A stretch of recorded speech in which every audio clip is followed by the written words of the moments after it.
Good morning. Welcome into 104.5 The Zone. We're happy to have you. Vols get a win on the road against Illinois. It's college football playoff week, and we're very excited about that. But unfortunately, that is not the place that we get to start today because the Titans benched their quarterback in a 37-27 loss to the Cincinnati Bengals. So the losing you're accustomed to, the benching is a new thing, and so it does warrant discussion. And so I suppose that is what we will spend the bulk of today's show on before we move on to happier things. 615-737-1045. The number if you want to get involved. Lucas, Jackson, and me have you until 1 o'clock. F&M Bank chat is off and rolling with very sweet and subtle messages that greet me to start my Monday, like send Will Levis into the sun from Eric on YouTube. Well, they didn't send him into the sun yesterday, but they sent him to the bench, and Mason Rudolph came in, and it was a game that had 10 total turnovers, the most turnovers in a single game between two opponents since 2007, if I heard Mike Keith say that correctly on the broadcast. That is correct. Wow. That was something. You know, it's crazy. Levis started 5 for 5 for 66 yards in this game. Oh, yeah, they scored. Corey Curtis asked me because they scored touchdowns on their first two possessions, and then that was about it for the remainder of the time until they put Mason Rudolph in there, and he, led a couple of scoring drives as well, but it felt like that was just a bit futile. Corey Curtis asked me of WKRN News 2, he sat next to me yesterday, and he asked me how I thought it was going to go. I said, I bet they do something. They screw around, give you hope for about a quarter and a half, and then I bet, they return to form, and I didn't know it was going to be returned to form in terms of the form that we started the season with, because that felt like a pre-injury Will Levis performance. It felt like a relapse, right? Yeah. Like last week felt like one or two steps back. Didn't have any turnovers, but couldn't take advantage of crucial in-game situations to win. This felt like a full-blown relapse to week 1, week 2 form, and then some. Because at no point this season have the Titans turned the ball over 6 times in one game. 8 of 12 for 89 yards, 3 interceptions, a fumble that was lost, a fumble that should have been returned for a touchdown, and a pick that was. This was the worst that it's been, and that's saying a lot because it's been pretty bad. And the question now becomes, okay, you did the thing. Now what? You sat him. Do you go back? I wouldn't wish, and I've said this several times, I wouldn't wish Will Levis's circumstance on anybody. I wouldn't wish it on him. I wouldn't wish it on my worst enemy, because yesterday when he got sat, Lucas, I don't know if this came through on the radio broadcast or if you could tell on television, depending on how you were consuming that back here in the Titans radio studio yesterday, but the applause, the biggest pop from Titans fans yesterday was not Tony Pollard's touchdown, not Tajay Spears' 2 touchdowns. It was Mason Rudolph going in the game. It was the loudest applause that I heard throughout the course of 60 minutes of football. And that's your customer telling you again how they feel about everything. Brian Callahan kind of dismissed the idea that he would make decisions based on crowd reaction, and I think that's fair. But he also made that decision. Now he has to figure out whether he's going to stand by it or not moving forward, because there's 3 games left of this season, mercifully. Well, for the first time after a game, Brian Callahan did not definitively say Will Levis will continue to be the starting quarterback, which he said after every poor Levis performance early in the season, which he said after the Levis injury that when healthy, Levis is our starter. For the first time all season, Callahan stopped short of saying, no, Will Levis is still our starting quarterback when he is healthy and ready to go. Well, that's because Brian Callahan is probably becoming more and more aware that there is an axe looming above everybody's necks at 3-11. And I think he would like to distance himself from that situation as much as humanly possible. Now, if I was Brian Callahan and I was trying to distance myself from that axe as much as humanly possible, I might consider putting Will Levis back out there. Because then you can say, well, look at the quarterback situation. What can I do here? You see it. I see it. Miss Amy, don't you see? It's the quarterback. situation that's causing all this to be terrible. Not me, not my special teams coach, not my offensive coordinator, my defensive coordinator, not my general manager, or my front office. See, it's him. I might be tempted if I was Brian Callahan to put him back out there just to scapegoat it as much as humanly possible. Yeah, but then you have to worry about the players in the locker room. That's right. At that point. Well, you told me that didn't matter a couple of weeks ago, months ago. What do you mean? That they're professionals and they'll do their job anyway. Oh, they will, but I've also said multiple times this year, there could come a point where you have to look 50-plus guys in the locker room in the eye and say you're doing what gives them the best chance to win. Yes, I do remember having this very same conversation with you not that long ago. And the question is, again, I was told that these are professional football players and that they would do their jobs anyway. They will. But there can be levels to this. Yeah, there sure can. Like, they're not going to stop playing football. You're not going to get a bunch of Devondre Campbell situations out there. That's true. By the way, he's suspended now for the remainder of the season, and it was reported that John Lynch, the 49ers general manager, was seeking the harshest possible penalty for the linebacker that just refused to go in the game in Thursday Night Football. So, yes, to your point, they don't have a Devondre Campbell situation currently going on. In fact, they negated the good Devondre play yesterday. They will always have that Devondre Sweat 32-yard run. We'll always have it. They can't take that from you. It was the most exciting thing that's happened for the Titans in that building all year. That was awesome. I take it back. It wasn't Mason Rudolph going in the game that drew the loudest applause. It was that play. Oh, without it was that without play. A doubt. That was so awesome. That's. I mean, in a season that has precious little highlights, that was arguably the best highlight that the Titans have produced all season. No, much less the stiff arm. Good on him. That is my favorite Titans play in quite some time. I mean, I go back a couple seasons. Well, I am inclined to. Well, anytime you see he's listed at 366, which makes me think he's close to the 370, 380. But anytime you see a man of that size, not just get the fumble, but pick it up and run with it and make some athletic moves there. We know him to be an athlete. I wanted to make sure that we gave Devondre Sweat his love today because he deserves it. And there's precious few people that do with that organization, and we'll spend a good deal of time on the quarterback and the people making decisions around the quarterback today. But yes, that was one of the few reasons to enjoy what the Titans produced yesterday. It was one of for at least the first half, it was one of the more enjoyable bad games that I've seen, just in entertaining. It was very eventful. Eventful is the word, because you had not only a defensive lineman scooping a fumble and trying to return it, you had a defensive lineman catching a touchdown, although that might have cost him pretty dearly. He was very quickly, Sam Hubbard, ruled out for the remainder of the game with a knee injury after that touchdown reception, which is unfortunate. You had Jeffrey Simmons lining up, it seemed, on every red zone offensive possession, trying to get involved there, clearing the way, blocking guys up for Tony Pollard and Tajay Spears. But no, it went about the same way that I expected it to go, which is, okay, they'll mess around and do some stuff. They figured out how to run the football in the red zone, which was a positive development. You just wish that it would have been better or happened sooner than week 15. And still, they did not allow Tony Pollard to achieve 1,000 yards rushing. He needed only 63 yards to get there. He did not do that. Got 45. Of the way that this game played out. So the quarterback is benched, or was benched. I don't know if he is still benched, but Brian Callahan is, they can't decide on a schedule either, because the schedule has been wonky. As far as the media availability, it is at a different time today. The press conference is at 11:30, so we will carry that for you, and we will see what the head coach has to say about his team's latest defeat. But, and we can talk about this throughout the course of the day, there are 3 games left. I suppose that matters in some form or fashion, but does it not feel like we have the answer on Will Levis that we've spent the bulk of the season trying to seek? It feels that way. Okay. Well, we can work our way through that throughout the course of the next couple of hours. Do you want to do stock up, stock down?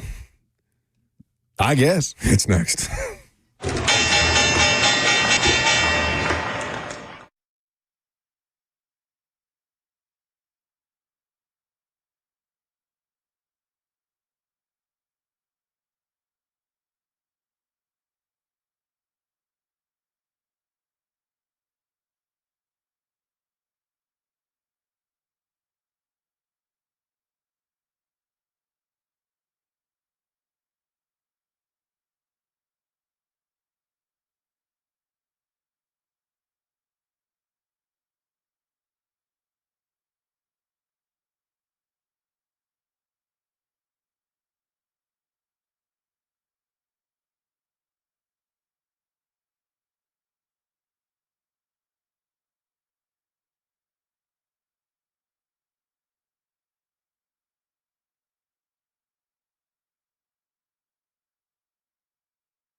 Welcome back to the show. We are fueled by Hattie B's Hot Chicken. 615-737-1045 is the number. Same old song is the theme of the season because the Titans, if we're talking about them, all they seem to do is repeat the same kind of themes week after week after week. This week is different, though, because they did finally take punitive measures with the quarterback, Will Levis. They did sit him down after his third interception being a pick six, his fourth total turnover. On the day, he did lose a fumble. Tony Pollard also lost a fumble that should have resulted in a fumble six, but did not in that game because the Bengals defender that scooped and tried to score did the same thing that Jonathan Taylor did yesterday. How the hell does that still happen? The guys can't just maintain possession across the goal line. It blows my mind every single time it happens. Did you see the way he was holding the ball? Who, Taylor or the Bengals defender? Jordan Battle, the former Alabama safety.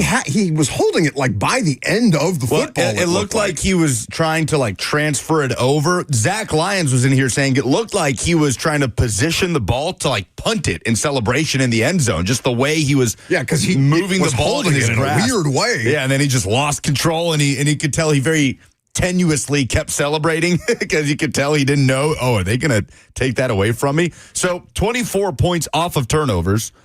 It should have been 31 points off of turnovers, which is an egregious number.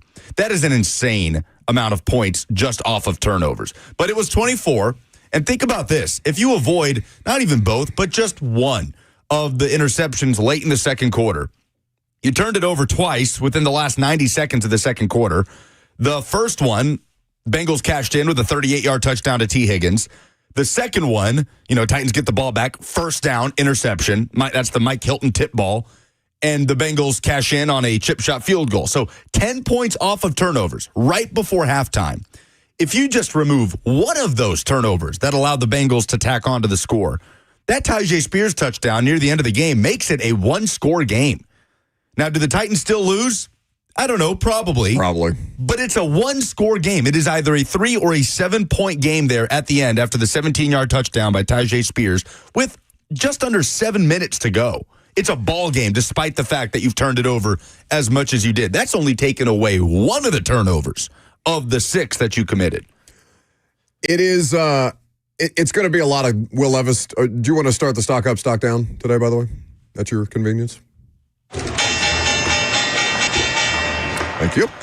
Because obviously the natural place to start is stock down Will Levis, but there are other people that are responsible for why the Titans lost that game beyond just Will Levis, though Will Levis is the primary reason that they did lose that game, and it's been a while since we've had that conversation. But yes, stock down Will Levis. He heads to the bench. He throws 3 interceptions. He has 4 total turnovers. They were not leading the league they were not the bottom of the league before yesterday's game in turnover differential. They will be, almost assuredly, by the time the 2 Monday Night Football games conclude, because we do have 2 Monday Night Football games this evening. But, as I mentioned, 8 of 12, 89 yards. He did take a sack. He had the 3 interceptions and the fumble. He had a quarterback rating of 49.0 yesterday, and there is an argument to not put him back in the lineup because it no longer gives the team the best chance to win. Do we want to hear from Will Levis yesterday about in his own words, and it's a phrase that I've used this year, the series of unfortunate events? Yeah, just a series of unfortunate events. Those 4 out of those last 5 possessions, like the turnovers, you're rarely ever not gonna get pulled when you turn the ball over 4 times. So I understand that, and I got to watch the tape and see how it all went down. I kind of already know how a couple of them happened, and the last one was definitely the most disappointing just because it's a look that I was ready for and that I was ready to launch, and God made a good play, and it sucks. It wasn't my day. I would say it was not his day. Now, there are some other comments there that are interesting from Will Levis about how he's approaching said benching. But indisputably, stock down Will Levis. That's a really, really tough performance to put out there when you have one home game remaining this season and the Houston Oilers uniforms will be what you run out of the tunnel at Nissan Stadium in. I am curious to see what that crowd looks like because they were very, very displeased with the quarterback and the product that was produced on the field yesterday. After the 5-for-5 start, Levis 3 of 7 the rest of the way for 23 yards and all 4 turnovers. He had 3 interceptions and 5 passes. I don't know that I've ever seen that before. Yeah, it was a sequence of about 8 plays, and that is the sequence at the end of the second quarter that cost them 10 points. So perhaps a sequence of unfortunate events, a series of unfortunate events? Either way, Lemony Snicket was in the house yesterday at Nissan Stadium. No, even he was like, no, this is too unfortunate for my eyes. I wrote a whole series on a series of unfortunate events. Please do not make me witness yet another chapter. Was it the Neil Patrick Harris Lemony Snicket or the Jim Carrey version? Which one was worse? I don't know. I didn't see because this felt like a knockoff off-Broadway, a series of unfortunate events, like that not good enough to be on the main stage, but maybe it's maybe the NPH one, because that was just a Netflix show that I don't know if anybody watched. Jim Carrey did the movie that, hit theaters that I think I went and saw as a kid in theaters. I love those books. There is a sole Bengals fan in the commentary or in the comment section in the live stream chat trying to talk smack to Titans fans, and the Titans fans are not willing to engage because they are down so tremendous. This is an interesting dynamic that we have going on in the live stream show. What's your stock up or stock down? I would welcome either. Well, stock up to Devondre Sweat, again, who provided probably the most exciting play of the season. Stock down on a unit, third down defense for the Titans yesterday. That was going to be mine next. The Bengals converted 10 of their 13 third downs. Now, the Titans also were, percentage-wise similar, 5 of 8, but they didn't get nearly as many chances. And as Brian Callahan said, Joe Burrow did Joe Burrow things, despite the fact that you turned over the Bengals 4 times, which, by the way, accounts for 25% of the takeaways that the Titans defense has forced all year. 4 turnovers yesterday. They have taken the ball away from the opposing team 16 times all season, including yesterday's performance. So that hurts that you were able to turn that offense over on 4 occasions. That's arguably Burrow's worst day.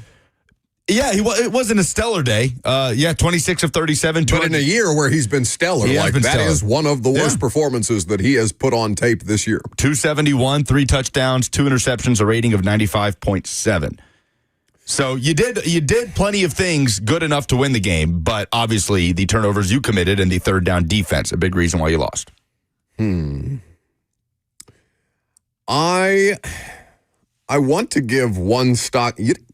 This is going to be an unpopular one. Can I say stock up special teams? I was going to say it if you weren't. I mean, it's back-to-back games where they don't have a debacle, they don't have a turnover. Jaquan Jackson was inactive again yesterday. Mason Kinsey was back there returning, and he, secured the football, which is about all you can ask at this point. 47 total return yards allowed yesterday. They didn't allow an explosive return in terms of their coverage units. Nick Folk and Morgan Cox continued to be the 2 most redeeming qualities of this football team this year, because even Tony Pollard didn't have the best day yesterday with that fumble 6 situation, though I hardly, it's tough for me to put any blame this year on Tony Pollard at all when he's as close to 1,000 yards for this terrible football team as he is. But yeah, stock up for me, special teams. I don't know if it's going to save Colt Anderson's job or not, but they are indisputably stable.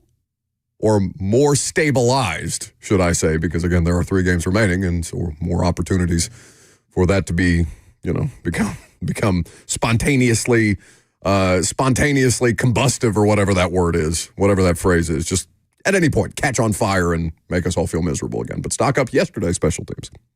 They only punted once. There wasn't that. I will say there was not that much of a opportunity for a debacle. Right. No, that is low key the craziest stat of the day, that the Titans punted the ball once because of how many drives ended in turnovers. Yeah.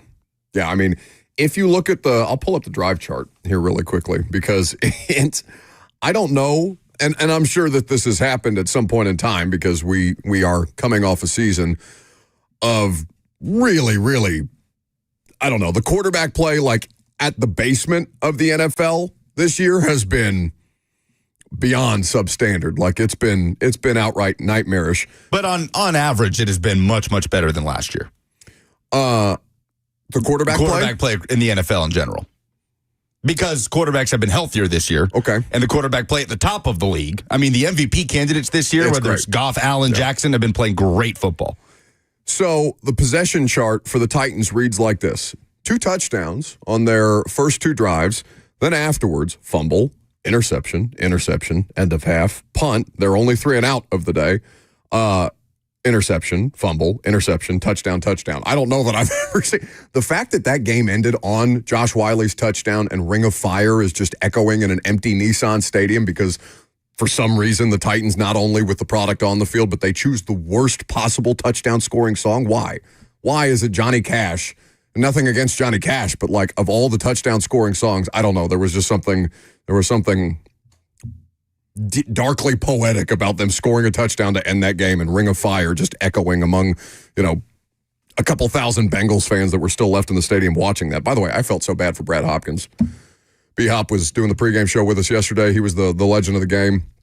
B-Hop had this, he was planning to do something to honor the people that were in the stands continuing to attend Titans games because he was the legend of the game. They bring him out in the fourth quarter, to get the crowd hyped. But when they brought him out was after the Mason Rudolph interception, which cleared the stands of the majority of Titans fans. So B-Hop is walking out with a microphone in his hand to see Titans fans leaving the stadium and being greeted by a bunch of Bengals fans chanting who day as he gets ready to say 1, 2, 3, tighten up. That's a tough gig. I mean, God. Anyway, special team stock up. You got another one? Tajay Spears led the team in receiving and had 2 touchdowns. Yes, that was a thing that happened. And a nice explosive play, 43-yard gain. Well, that was at the very, very end. It was. So that led up to the Wiley touchdown at the end. Because my next stock down would be the Titans social media accounts because unless they're sponsored at this point and you are obligated to produce said posts, like I really don't need the have-a-day Tajay Spears highlights being shown on the team's social media account after you very clearly just imploded and your fan base is what's left of it that's still engaged is foaming at the mouth that you are that unaware of how you are being received by the people that are still interested in your product. I did not think that was a good idea. I did love the side-by-side view of the Spears touchdown, the first one next to Sports. The raft of the Medusa, the painting. That guy's really, really good. At the top of the pile, holding up the football. That was pretty good. It's really good. Stock up Art by Making Sports. Absolutely. So that is that what we got? That's about all we got out of a Week 15 football game. The conversation today and this week is about Will Levis. That's just what it is. Well, this is the other part of it, okay? 615-737-1045 is the number if you would like to join the discussion. If you are welcome to submit stock ups or stock downs or talk about Will Levis or whatever else it is that's on your mind. They lost again by double digits yesterday. They have now lost by 10 points or more 7 times this year. They've lost 11 games. 7 of those 11 games have been by 10-plus points. Mike Herndon put this out this morning because I pointed that out that, I feel that something is deeply wrong with a football team in a league that's very well built for parity, that this team continues to get splattered on a regular basis by double digits. Mike Herndon tweeted this out, and I would just say stock down Titans organization. From 2022 to 2023, the last 2 seasons of Vrabel before they cleared house, 8 losses by 10-plus points in 34 games. This year, the Titans have 7 losses by 10-plus points in 14 games. And Mike writes, this team has without question taken a massive step back from where it was at the end of the Vrabel era. This is as bad as the Wisenhunt years. At this point, that's at Mike Herndon NFL, of which I would agree with him. This whole thing just stock down.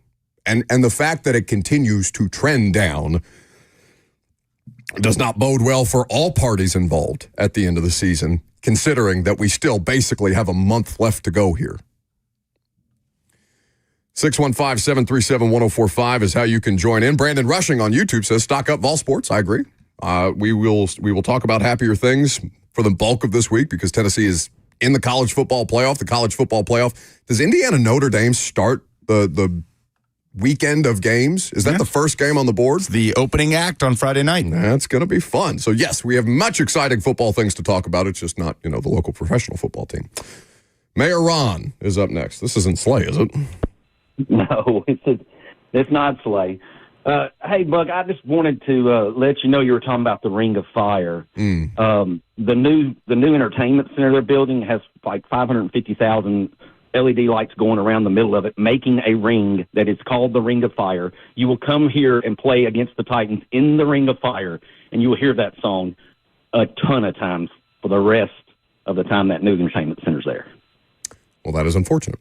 Thank you for the call, Ron. I appreciate it. Damn. So when did you become such a Johnny Cash hater? What's going on here? It's just I think that, we were in Washington a couple of weeks ago, and I very much enjoyed the Commanders' fight song. Now, I heard it a great many times because all they did was score touchdowns in that game.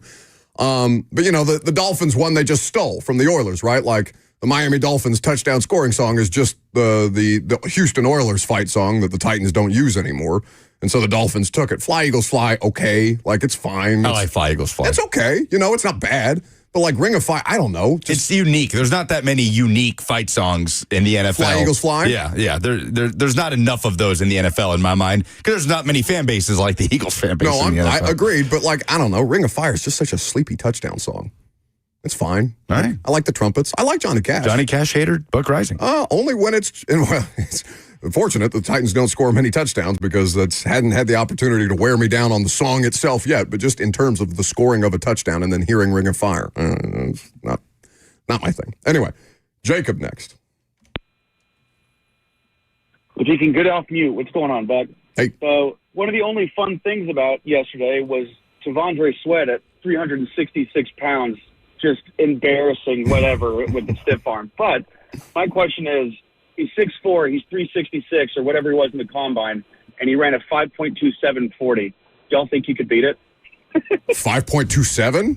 Oh no, I don't think. I mean, not now. I think I maxed out in high school at 5'2". It's so slow. James Foster put this out there that, according to True Media, Tavondre Sweat's 30-yard fumble return is the longest for a player that weighs over 330 pounds since at least 2000. 2000. So, making history. They are. So many things happened yesterday that haven't happened in the NFL in a decade or two.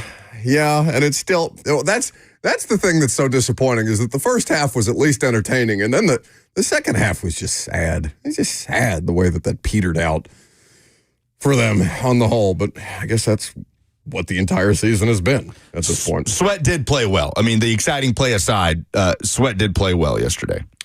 Well, yeah, but I need better from the defense on the whole because what you brought up there on the third down stats, it's not just that they converted almost 77% of their third downs.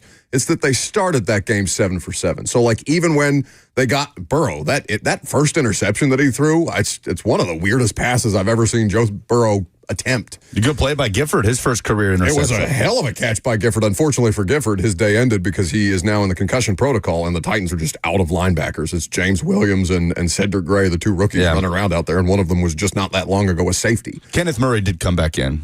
He did. But with everything that's going on there, it's the fact that the defense let them start 7 for 7 on third down, so like they really couldn't even get much separation as an offense because the defense just immediately allowed them to. And by the way, they're the Bengals. They've still got Joe Burrow and still got Jamar Chase, and T. Higgins made an ungodly catch in that game for a touchdown. By the way, I would like him in two-tone blue next year if that's possible. I would like a T. Higgins on my Christmas wish list if I was a Titans fan. He seemed the Bengals put him on their social media channel celebrating a victory because he got to come back home and get a win against this team. So the defense in general stocked down. The pass rush, man. And I know Burrow's shifty, and I know that we talked to Jeff this week or last week about how difficult Joe is to bring down, just even within the pocket, how shifty he is within the pocket. It's not like he's running away from you. He's Gumby out there. But the pass rush had so many opportunities. I mean, one of those plays where the Bengals are driving towards the south end zone, and Joe Burrow, I swear to God, has 9 seconds to hold the ball. He did have 9 seconds. That's just unbelievable. An unbelievable inability to bring down the quarterback. That he created. And yeah, they couldn't get to him, but he also created those 9 seconds. Yeah, but this team, again, if you're talking about, well, it's just the quarterback. If you change the quarterback, all your problems are solved. No, you need a legitimate pass rush. You need a bunch of different things to make this thing meaningfully competitive because, again, I would remind you, that's probably one of the Bengals' worst games of the year, and they still beat you by 10. That's a tough pill to swallow. 615-737-1045, the number. Take more of your phone calls. We'll also talk about the Vols escaping Illinois with a win in college basketball, one of the more exciting opportunities of the weekend. I'm Buck Rising. It's 1045 The Zone.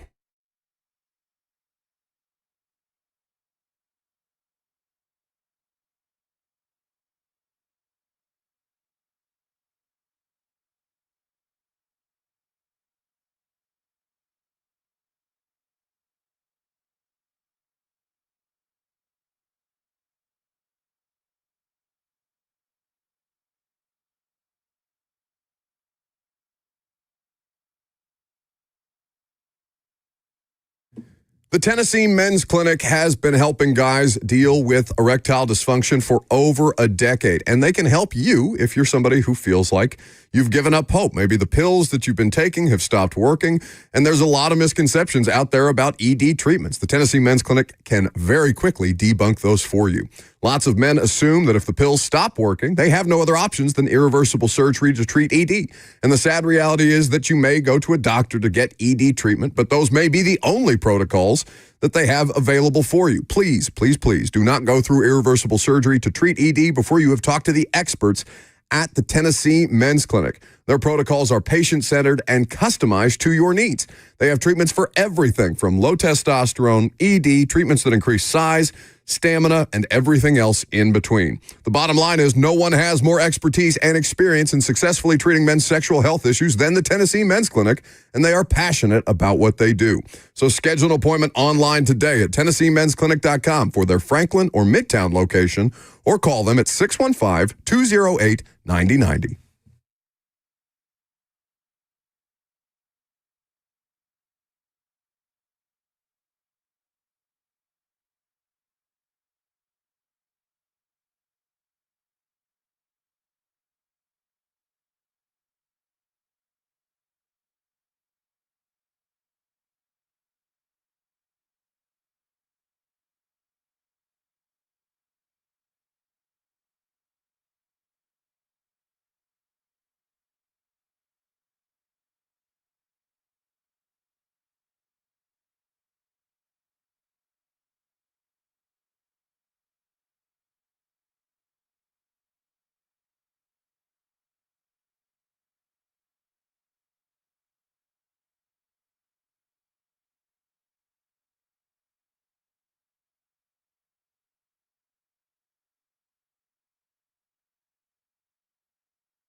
I love living in Middle Tennessee. We've got great restaurants, entertainment, sports, and one of the nation's top Ford dealers right here in our backyard.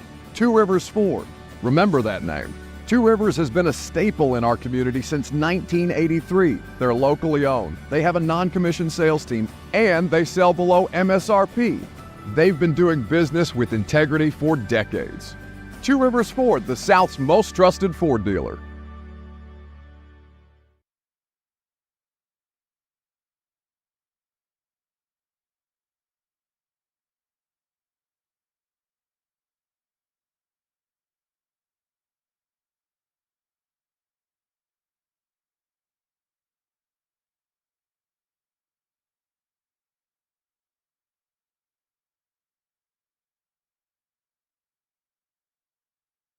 Welcome back to the show. Sad Boy Radio continues on. Titans lose 37-27. That's not new. What's new is the way that it happened and what happened in the game. Quarterback Will Levis is benched, or was benched yesterday.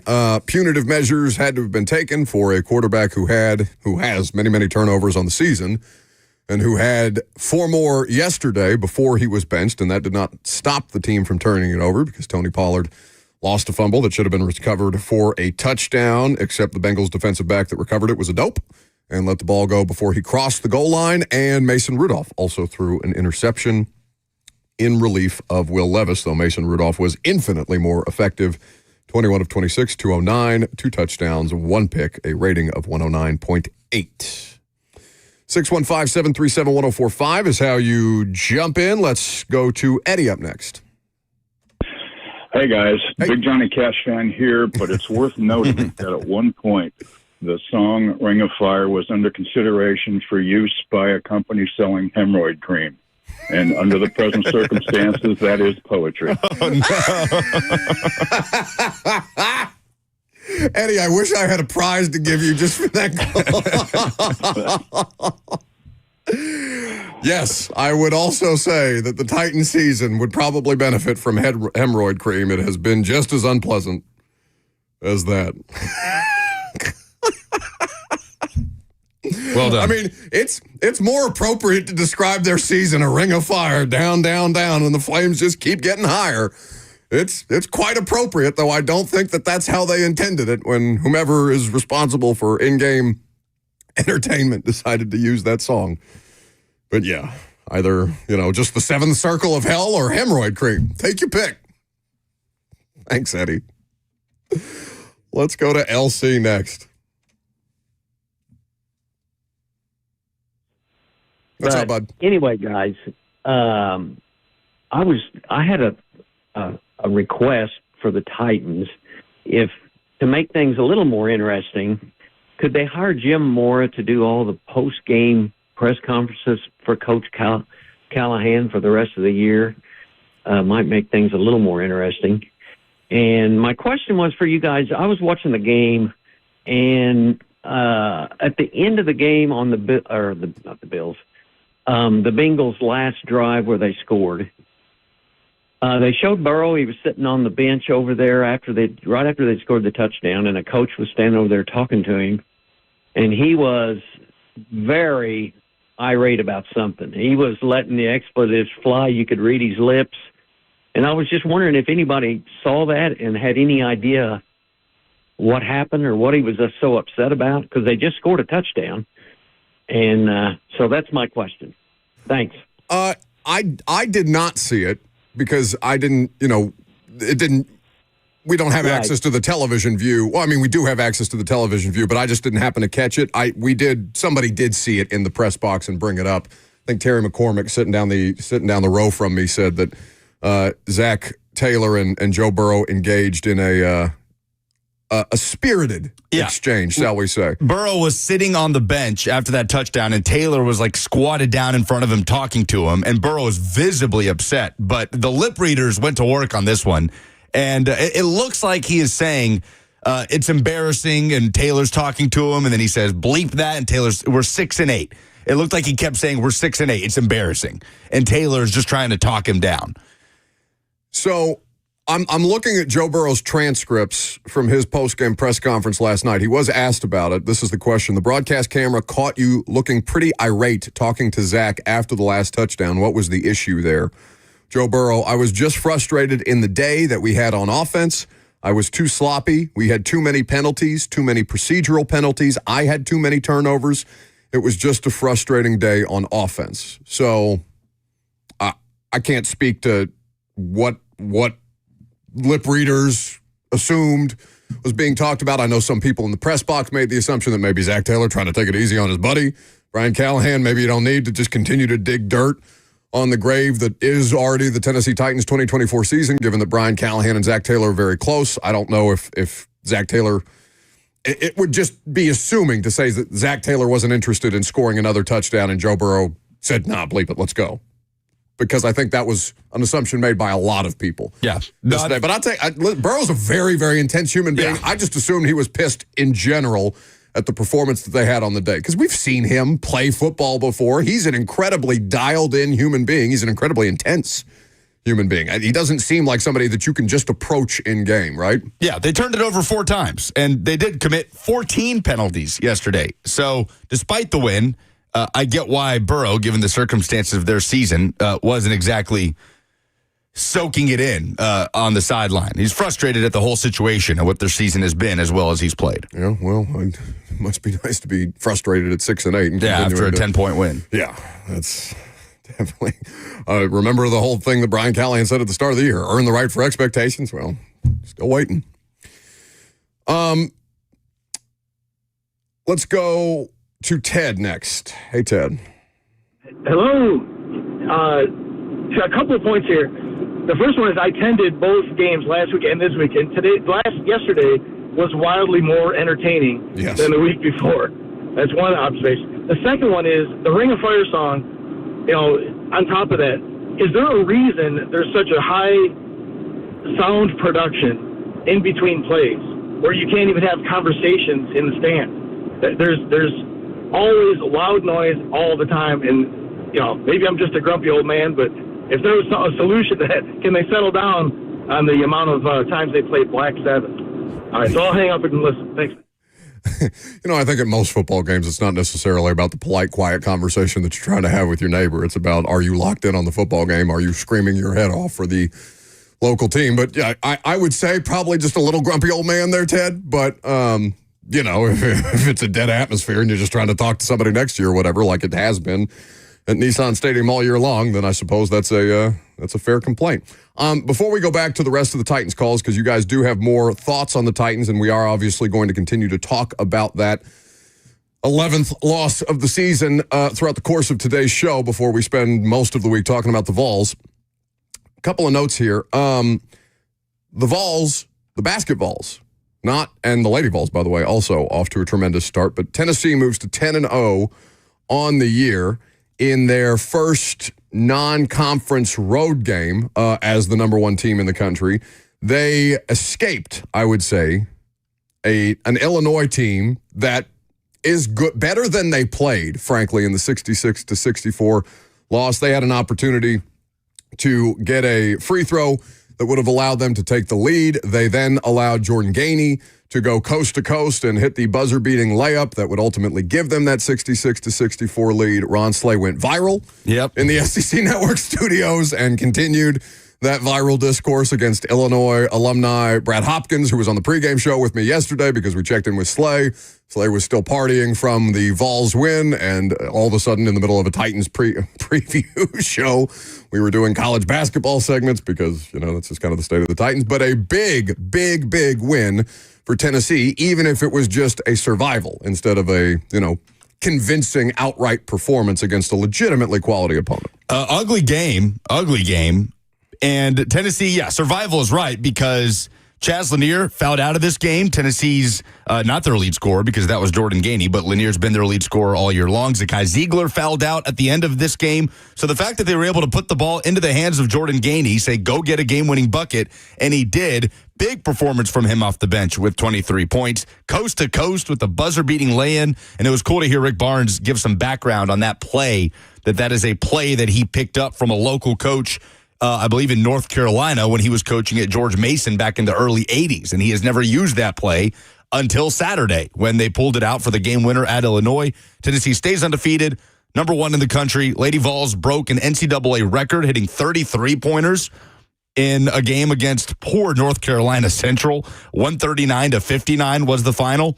And then how about Vanderbilt? Women's basketball is cruising right now. They destroyed your Evansville Purple Aces. Yes, they did. And the men's team is 10-1 after a road win at TCU. So the state of college basketball, pretty good right now in Tennessee.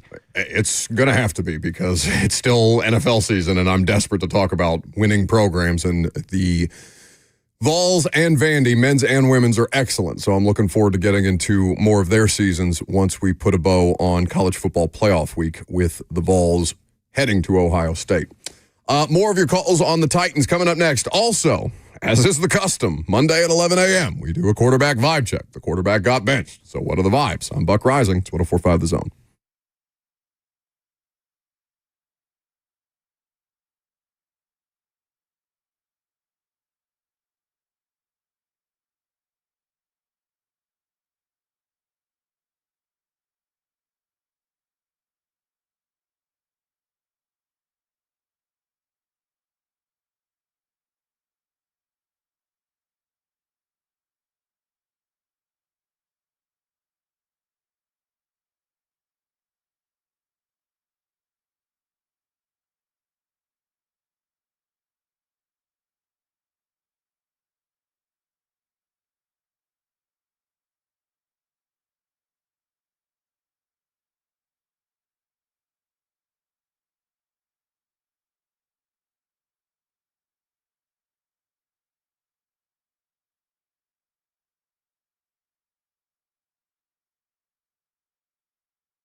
It is 11:02. Good morning from the 104.5 The Zone Studios. I'm Lucas Panzica. The Titans fell to 3-11 on Sunday with a 37-27 loss to the Cincinnati Bengals at Nissan Stadium. Titans were plagued by turnovers, committing 6. Will Levis with 3 interceptions and a fumble before being benched in favor of Mason Rudolph. Cincinnati scored 24 points off of turnovers as the Bengals improved to 6-8. Brian Callahan will meet with the media coming up at 11:30. You can hear that live right here on The Zone. Around the NFL, the Texans clinched the AFC South title on Sunday, beating the Dolphins 20-12 and getting some help as the Colts lost to the Broncos 31-13. And college hoops action over the weekend. Number 1 Tennessee survived at Illinois. Jordan Gainey with the drive and buzzer-beating lay-in for the Vols to win 66-64 and stay undefeated. Vanderbilt improved to 10-1 on the season with an 83-74 road win at TCU. For all your foundation repairs and waterproofing needs, visit USSTN.com. Breaking news at once on your home for the Titans and Vols. This is 104.5 The Zone.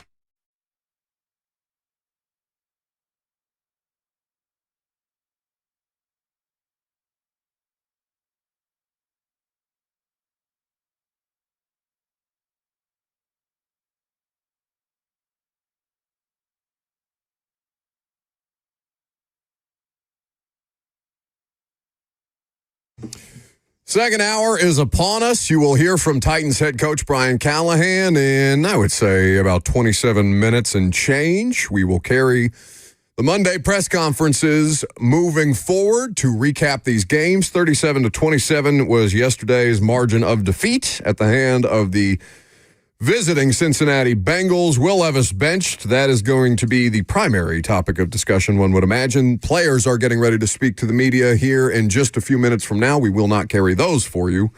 Tough to kind of ask. I don't know who they're going to put up there today, but Peter Skoronski and, I don't know, Kenneth Murray about their thoughts on the quarterback benching after how things played out yesterday. But obviously, sure, everybody's got thoughts. I know you guys have thoughts on how that went down on Sunday, and this is your opportunity to voice those opinions because this is the time that we do the quarterback vibe check.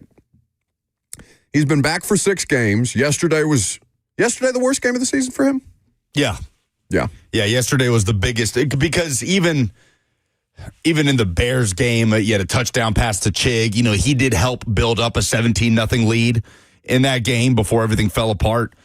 This was one where, 5 for 5 start for 66 yards at first, but apart from that, there was hardly anything positive to see about this performance. So, yeah, I think this was as bad as it got, and the most turnover-laden performance he's had all year.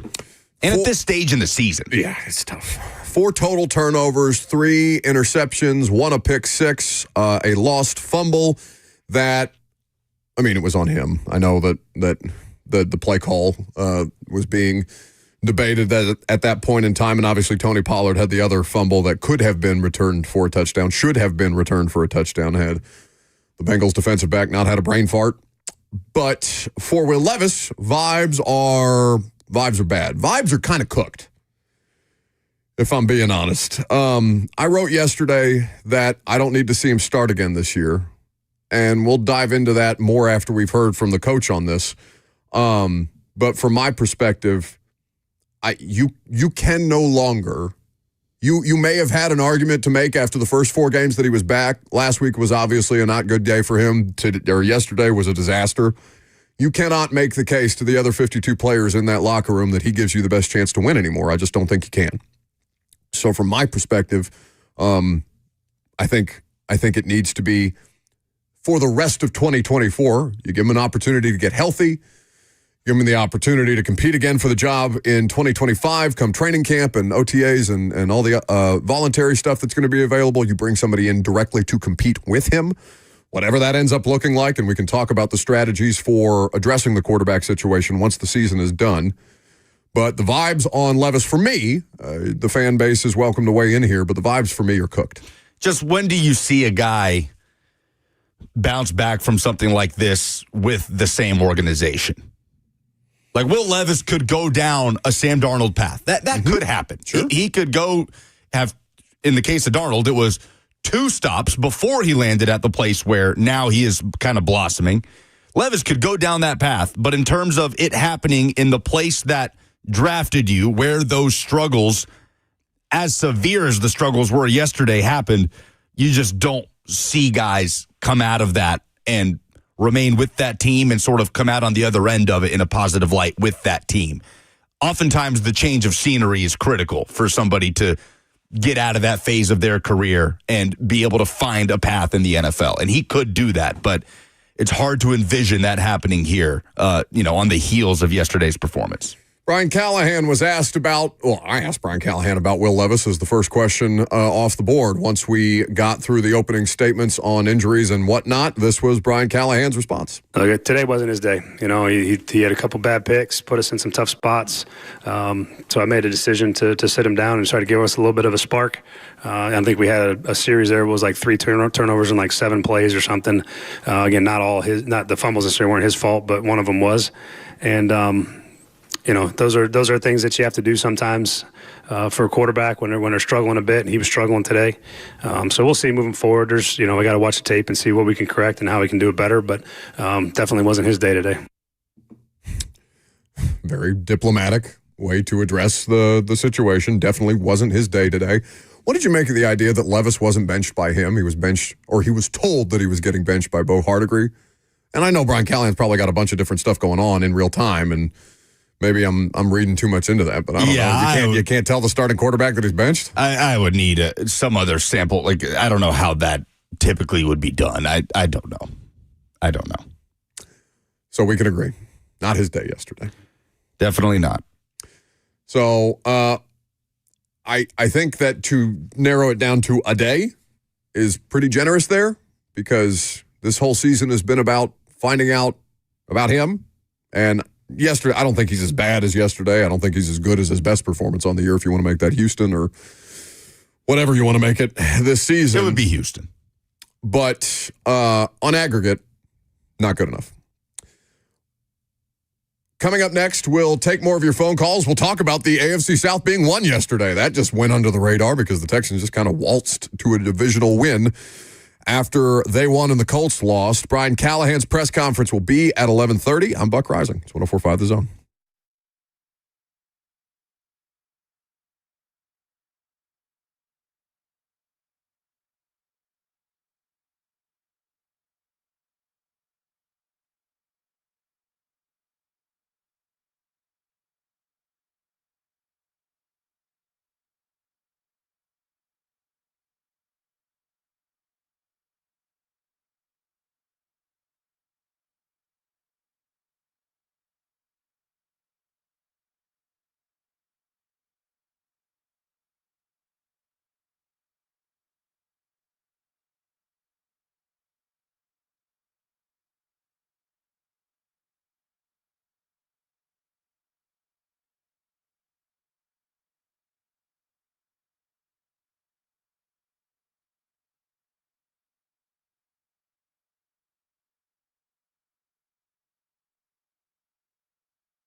Welcome back to the show. We are fueled by Hattie B's Hot Chicken. 615-737-1045. The number if you want to jump in. Titans lose to the Bengals yesterday, 37-27. Will Levis benched.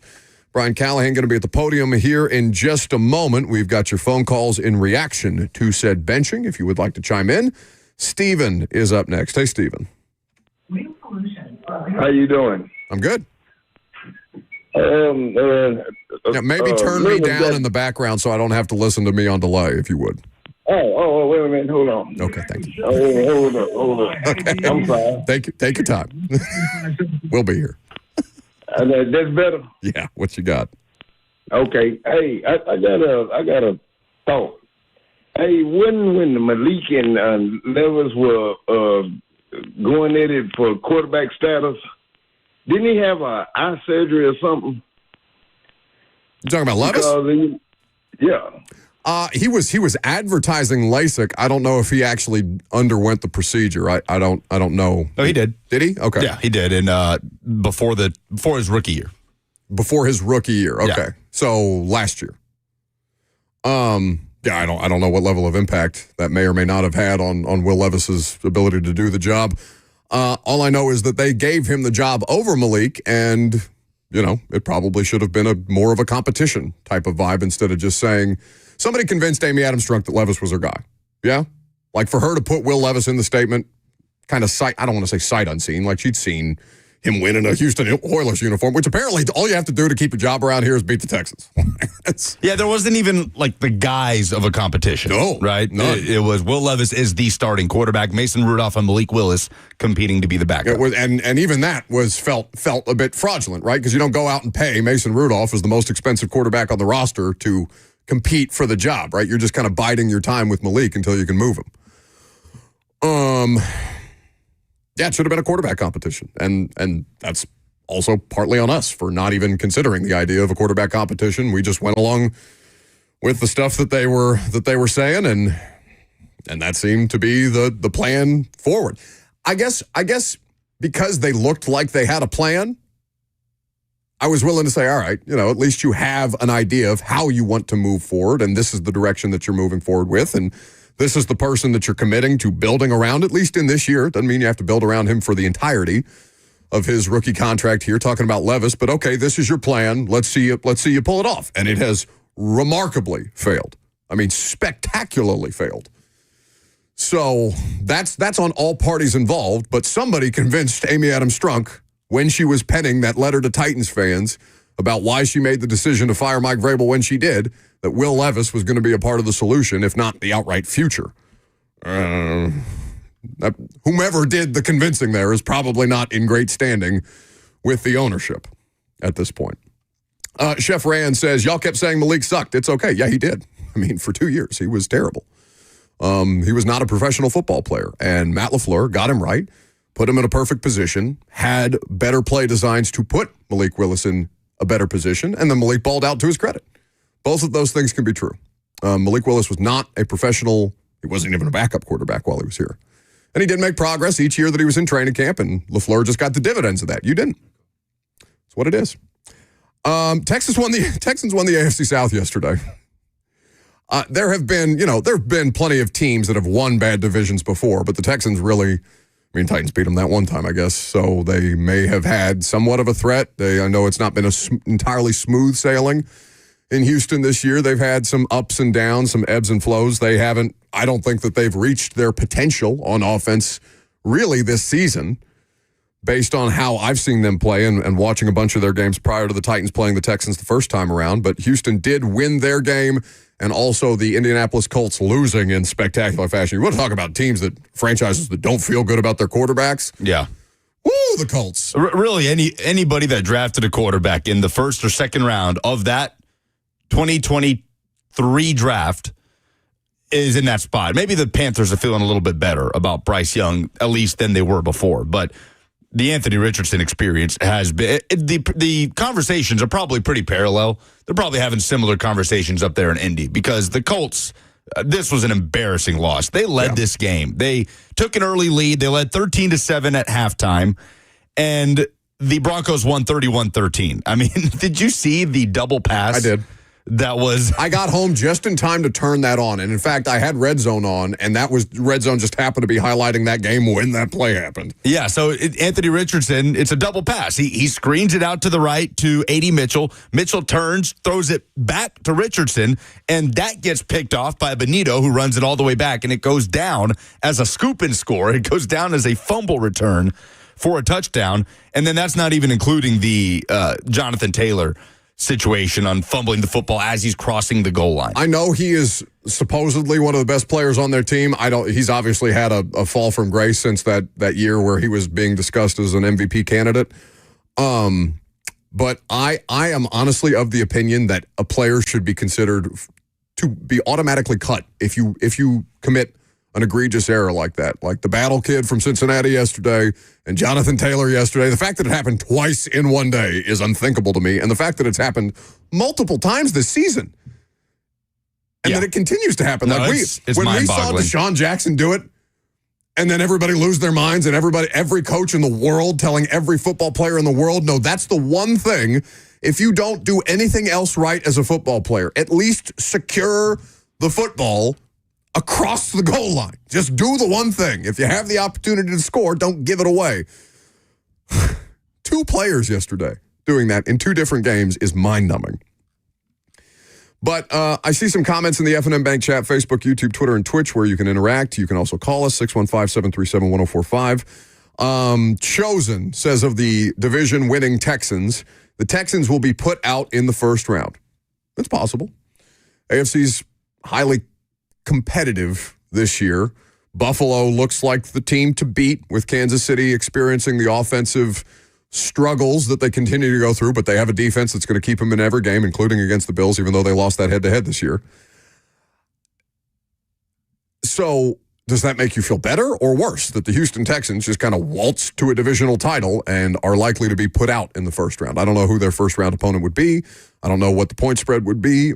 At this point in time, we're still seeing teams clinch postseason berths and divisional titles and all these things, but it's no point of pride for Titans fans to be like, God, the Texans will be out in the first round. What does that say about the rest of the division? Yeah, to clinch the division in Week 15 at 9-5, and just not even be threatened. You know, I mean, you're talking about the Bills. In terms of teams that have already clinched their division. That's who you're talking about. The Bills who are in contention for the 1 seed. They would need the Chiefs to slip up a couple of times, and that doesn't seem that likely at the moment. But yeah, to clinch the division, still with 3 games to go at 9-5, says a lot about the rest of the division.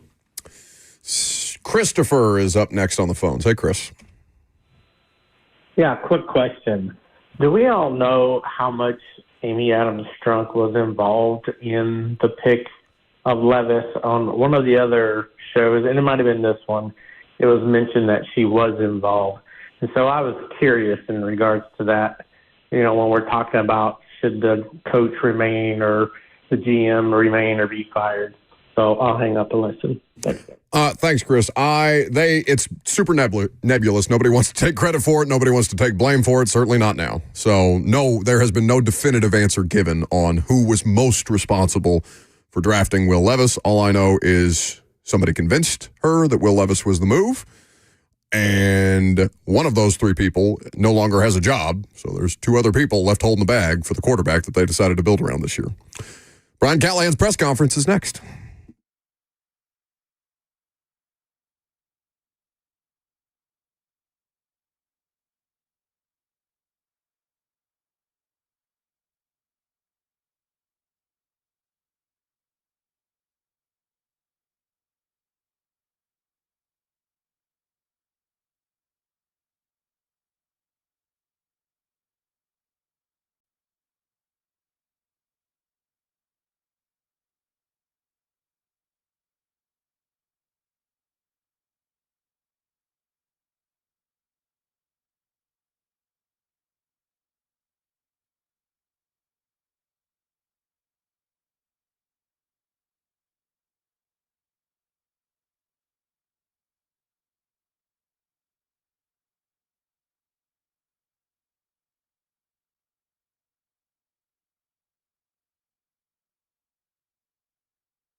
Welcome back to the show. We are fueled by Hattie B's Hot Chicken. Titans fans, for once in your life, you would like a viable long-term solution at the quarterback position, and that has been in part what the season has been, designed to figure out. I think you've got your answer, and not just because yesterday Will Levis went nuclear again, but because you have a representative sample size of him pre-injury, post-injury, him talking about the injury not affecting him yesterday. Brian Callahan saying there was no reason to believe that the injury impacted his game because, to be honest, we in the press conference tried to give them that excuse because I don't know if you saw the picture that was going around pregame him like grabbing at his shoulder and visibly wincing in pain, which I'm sure happens a great deal when you have a sprained AC joint and it's on your throwing shoulder and you're a professional quarterback. Like, I'm sure that's not inconsequential, but no reason to believe that it had a level of impact on the performance yesterday where he had 4 total turnovers, 3 interceptions, 1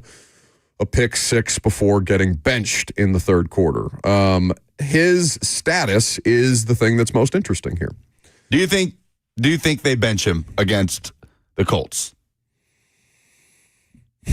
No. I mean, if he's healthy, I bet he plays, but I don't think that's the right decision. I don't think that's a justifiable decision based on the parameters that you've already set. Like, based on what the season has been. Come on, Brian. Like, are you really going to get up there and tell me that you don't know everything that you feel like you need to know about this quarterback moving forward? Like, really, you need these 3 games to figure that out? Because then I'm looking at you and being like, okay, are you the right person to be making this decision if you need this much time? Yeah, because if they internally, because they're not going to tell us that, and Brian Callahan's not about to step up and say, yeah, we have made a determination on who Will is as an NFL quarterback. He doesn't have to say it in so many words, but you can say it in your actions. Right, but he's not going to say that. But if they have made that determination that Will Levis is not the answer for them in this iteration of the Tennessee Titans and what Callahan wants to do moving forward into 2025, then what would the upside be of playing him in these next 3 games? It's not there for me. I mean, I don't know. If I go back to the argument that I was previously making that they should try and put him on the trade block this offseason and see if you can't, get a 4th-round pick swap or something like that just to improve your draft position in a couple of different areas. I would be more inclined to move him than to keep him, but I think there's a better percentage chance that he's on the roster just because he's already here, and it would be like somebody would have to want him. And I don't know, if you keep putting him out there, does that diminish further his trade value? Or if the lasting impression of him is 3 interceptions and a lost fumble and a 10-point loss to the Bengals, is that going to help your case either? I just think that I don't think it's not actively admitting to tanking. But to me, it's kind of a passive version of it if you put him back out there, because I do not think that you can make the argument that he gives you the best chance to win football games. I just don't.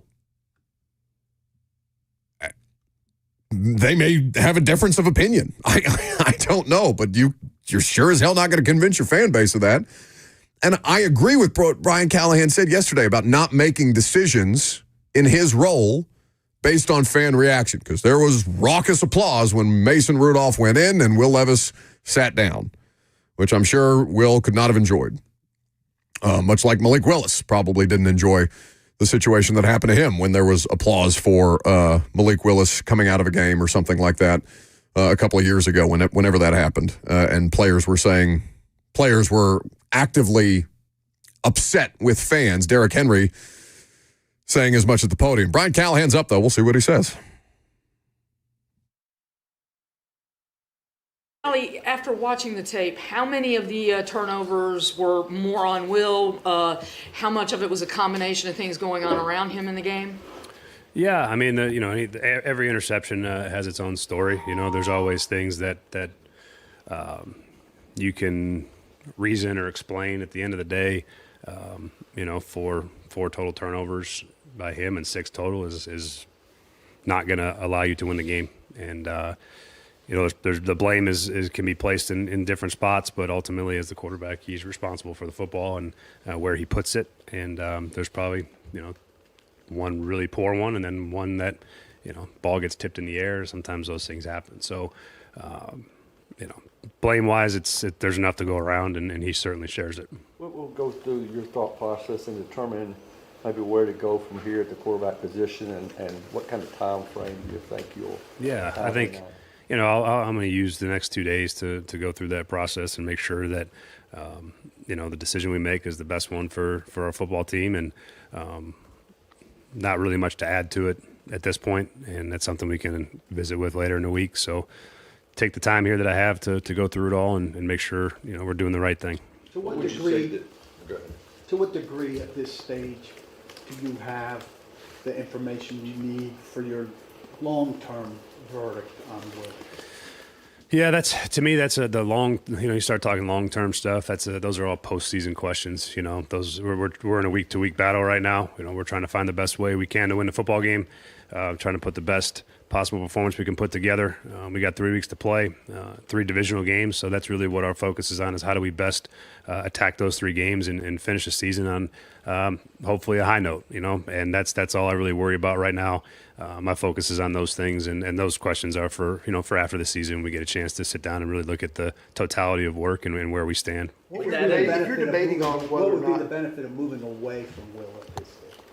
I think there's the guys in the football team want to feel like we're all held to the same standard, and that's the biggest issue you face is there's a locker room component to all these things and a team component to it. So you try to do best by all players involved, and the guys getting ready to go play games on Sundays want to feel like we're going to put them in position to win, and that's ultimately where that's my job as a coach and our job as a coaching staff to do that. So as far as one singular player development versus all the other stuff, those things aren't what we're focused on right now. At the end of the day, we're trying to put together the best possible performances in 3 games left in this season, and then we'll move into the offseason part of it. Do you feel the other guys in the locker room have lost confidence in Will being able to win?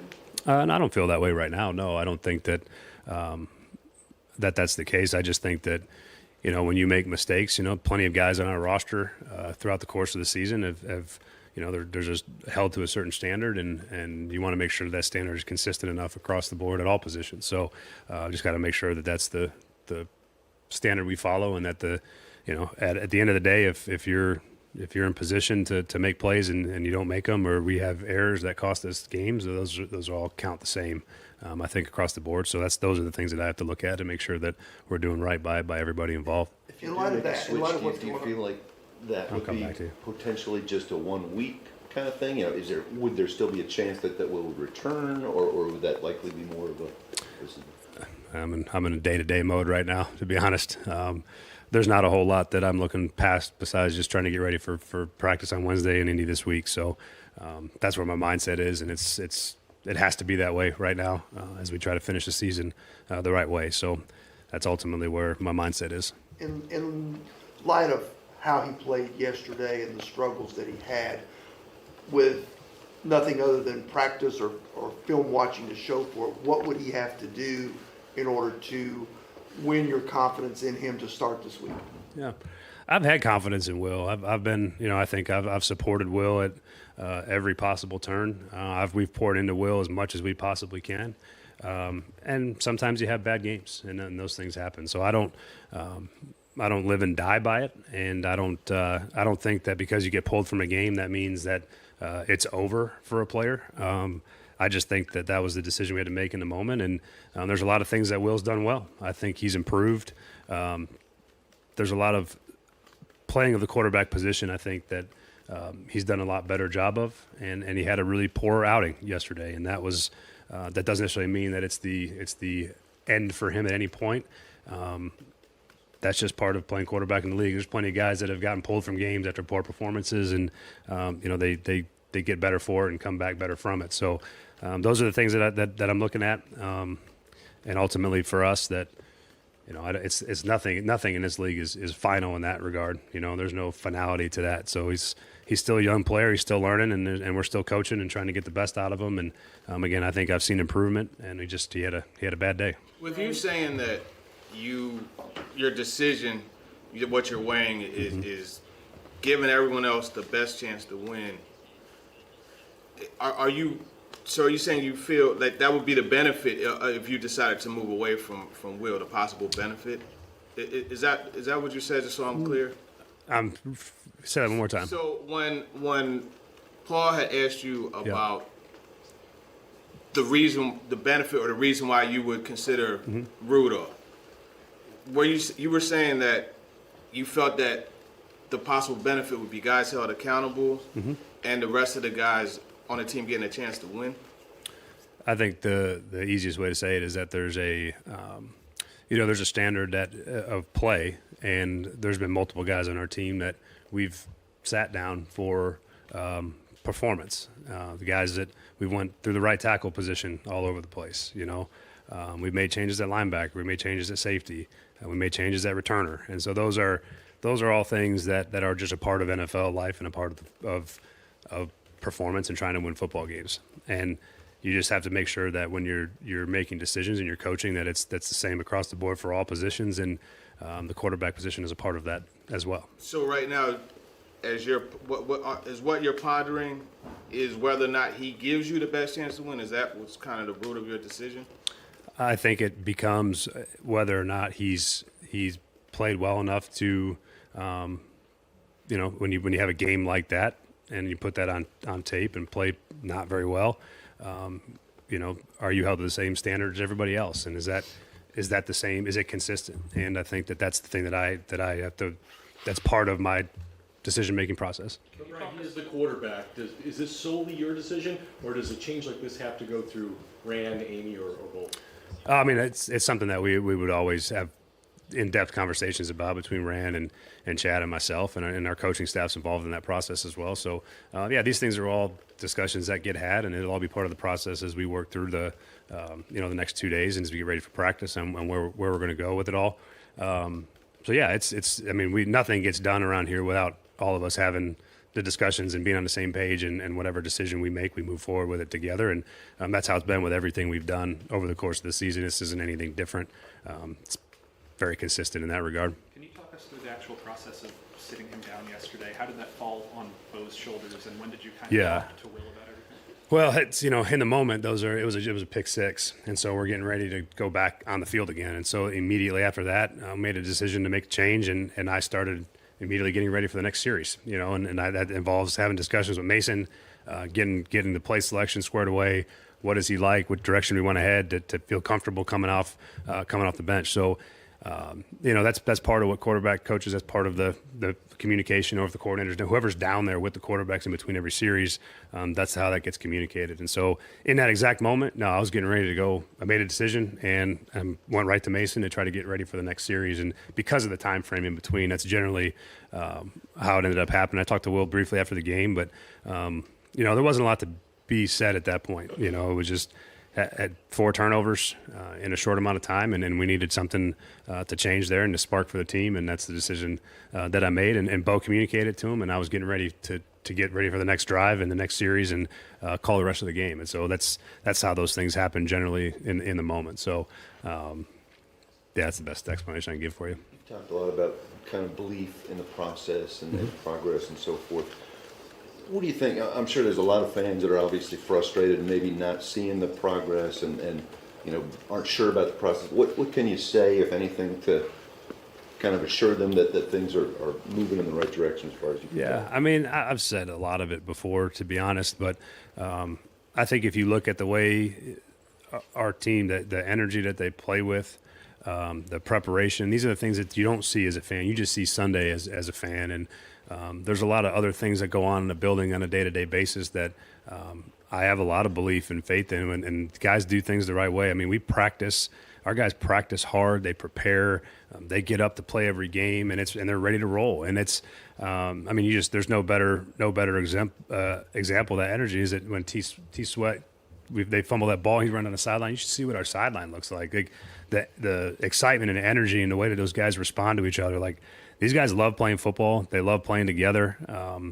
And I think that those are the things when you're looking for in a team, the connection that the team has, those things give me a lot of faith that the process and how we do it is solid and it has done some good things. We just don't have results to show for it. And the second part of the process is you got to be able to play well enough to win games, and we haven't done that part. So I get where you look at it and go, well, what is happening? Why does it look this way? And I get it, but we're coaching as hard as we can coach. Guys are getting ready for every game as hard as they can, and we put ourselves in some bad spots with some of the way we've played and coached on top of it. And so, it's been a battle, and it's hard for me to sit here and try to sell everybody all the time on what's happening. I know what's happening, and I believe in it, and I know exactly the kind of team we have, and know exactly the kind of people in our locker room, and I know where we're headed and what I see happening. And so those things, to me, I got a ton of confidence in that part, and I can only project that by what I say, and whether people believe me or not, it doesn't really matter to me, because I see what's here every day, and I see how our guys work, and I get to interact on a daily basis with everybody in this building, and that part gives me a ton of confidence in the direction that we're going to head. And I know that it doesn't feel that way outwardly right now, and I can't control that. I can control what happens here and how we go about our business, and that's the only thing that I focus on. There's certainly nobody out there more frustrated than me, because I know what we're capable of, and we haven't been able to reach that this year. And we're going to have to do a lot of getting better in a lot of areas to continue to win, and that's just where we are. And we're going to try like hell to finish the season the right way and try to win as many of these last 3 games as humanly possible, and they're going to get the max effort from our players and our coaching staff to do that, and then we'll hit the offseason and get ready for what's next after that. So again, it's hard for me to sell what I see with 3 wins. I get that, but I know what is in this building, and I know what we've done and how we've done it, and I have a lot of confidence in that's the right way of doing things, and that we're going to be headed the right direction. You're talking a lot about the culture, which is what you just kind of laid out there, that it remains positive through it all. But you've also said how important it is to have results to validate that. And when you look at the wins, losing margin, turnovers, penalties, they're all demonstrably worse than what they were the last 2 years. How do you justify that in terms of the progress? Yeah, what are we comparing? You know what I mean? You're comparing entirely different teams, entirely different regimes. I don't get into that game. I don't think that's not fair to our players here to compare those things. Yeah, those things have to get better. We've got way too many penalties. Some of those things you can control, some of them you can't. The ones that we can control are not good enough. Turnovers, the turnover margin, I think we're dead last by quite a bit.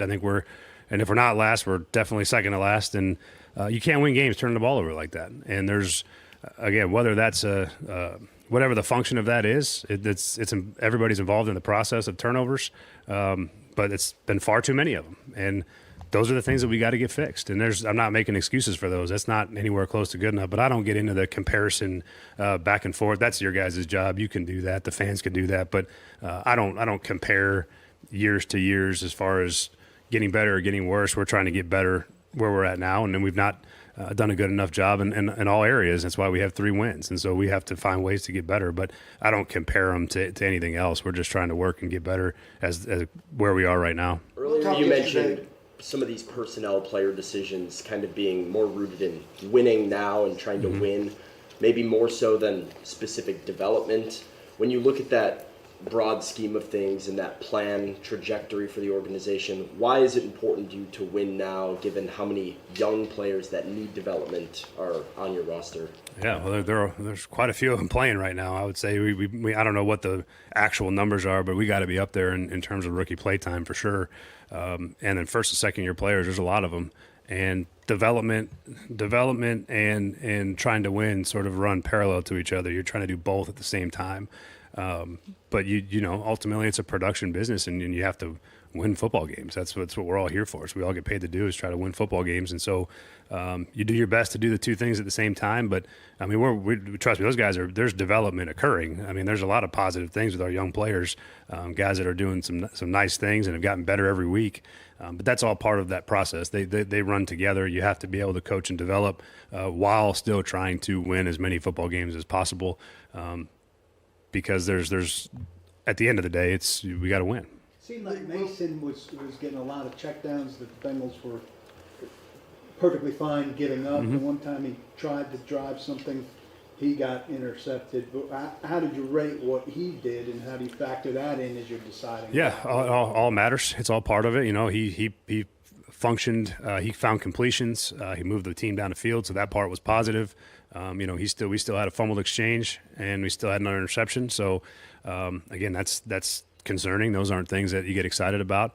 And then the game script for him was well in favor of the other team, and so they weren't playing the same style of coverage necessarily because they didn't have to. That's what happens when you get into a drop back game when you're down 2 scores or 3 at certain points, and they're willing to give you those things, but he kept moving the ball and they kept fighting and they kept trying to find yards, and that all changes when you play in a normal game script as well. And it's you look at his starts against Buffalo and Detroit and normal game script. I mean, he's shown that he's capable and he's throwing the ball down the field and all those things. So that part is more specific to what was happening in the game than it was anything else. Will said yesterday that when he struggled the first time against the Jets and the Bears, that his confidence took a little bit of a hit and he had to get himself back. Mm-hmm. And then you said yesterday too that you felt like things had gone in a downward spiral. He wasn't going to be able to dig himself out of it in that game. Does he have a bad habit of maybe being too high when things go well or too low when things don't go well? No, I actually think that's one of the things he's probably improved quite a bit is his consistency to his approach of not riding those emotions, the not getting too high, not getting too low. That's the NFL football season, particularly if you're playing quarterback. You're going to have good games and bad games. You're going to have interceptions and touchdowns. There's a lot of opportunities to play, and there's things that go up and down as the season goes, and you try to keep it as consistent as you possibly can with not too many lows, and you want more highs. But he's done a really nice job, I think, of being able to handle all of that. I think he's really improved his demeanor, his consistency, and his approach. And that part is part of playing quarterback in the NFL. You have to be able to manage that and not ride that roller coaster of too high or too low. And I do think he's done a really nice job of managing those things and learning how to do that. That's a challenge to do, and you have to learn how to do that, and he's done a good job with that part. With Luke and the protocol, are you down with the rookies in the middle with Kenneth? Yeah, to be similar to this last week. I think K9 still, I think that's one thing I do have to mention, and I will answer your question, yes. But, Tony Pollard, Kenneth Murray, Tavondre Sweat, these guys that are banged up, and pretty significantly banged up, but continue to fight and play at a pretty decent level and fight through their injuries. That part to me is really impressive, and I think that also goes to show a little bit of what I'm talking about when I talk about the guys that love playing with each other and they fight for each other and they want to get out there and play. I know that's not always the case everywhere, every year when you're in situations like this. So I think it's just fair to point out that those guys that have battled, again, Tony and K9 in particular, guys that are really, really fighting to be out there with those guys and trying to help us win football games is really impressive. That being said, to answer your actual question, would be that, yeah, it's going to be, as long as Kenneth can roll, he's going to go. Luke will be in the protocol. So, yeah, it's going to be, James Williams played the whole, pretty much second half of the game. And then there's going to be more of a rotation or two. Cedric will get some run as well. So those guys are going to have to step up, and they're going to get chances to prove themselves. And I thought James settled into the game as he got in there.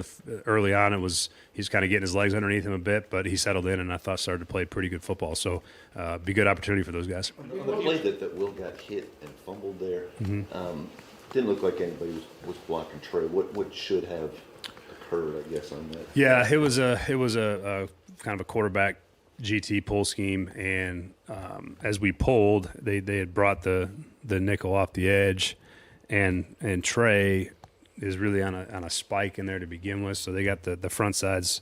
We're reading Trey essentially, and the back could have got the ball potentially, but Will felt the pressure. But as Trey's spiking with the pressure outside and the tackle's pulling, he just sort of jumps in the hip of the tackle. It's a really nice play by Trey. He's kind of the only thing they got left, and if he doesn't make that play, that run's gonna run for quite a few yards, I think, at that point.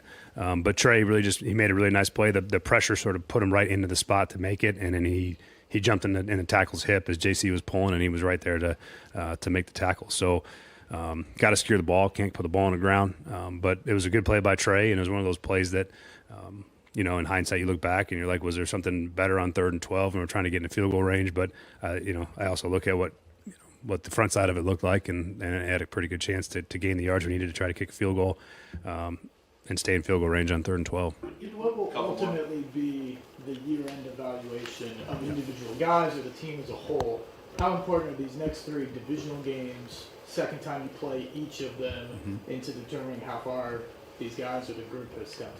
Yeah, I think I mean, everything matters. It all matters. They're important games. They're divisional games, and they're games that we're trying to perform as well as we possibly can and try to give ourselves a chance to win and win a couple of them is the idea. We'd love to finish 3-0, obviously, but then you put yourself in a position where you've played well in your division, and that's an important part of the building process. You want to be able to be competitive in your division, and we got a chance to be that at the end of the year. And again, it's not going to necessarily make up for our overall record or anything like that, but to go win divisional games at the end of the year, for guys to play well, is going to be important. And it's the same thing I felt 2-3 weeks ago, is that all these games are important to finish the year, even though you're out of the race. There's a lot of things that go into it. There's evaluation that goes into it.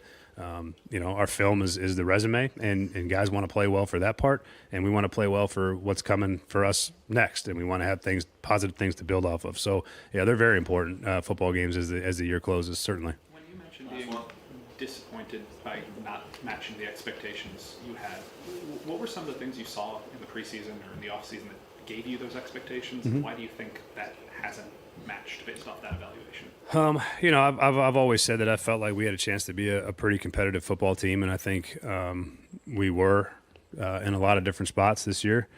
But ultimately, I think we did too many things that didn't put us in position to win games. Like I said, the negative plays are a big part of it. Turnovers are a huge part of it. You're not going to win a lot of games with the turnover margin that we've had right now.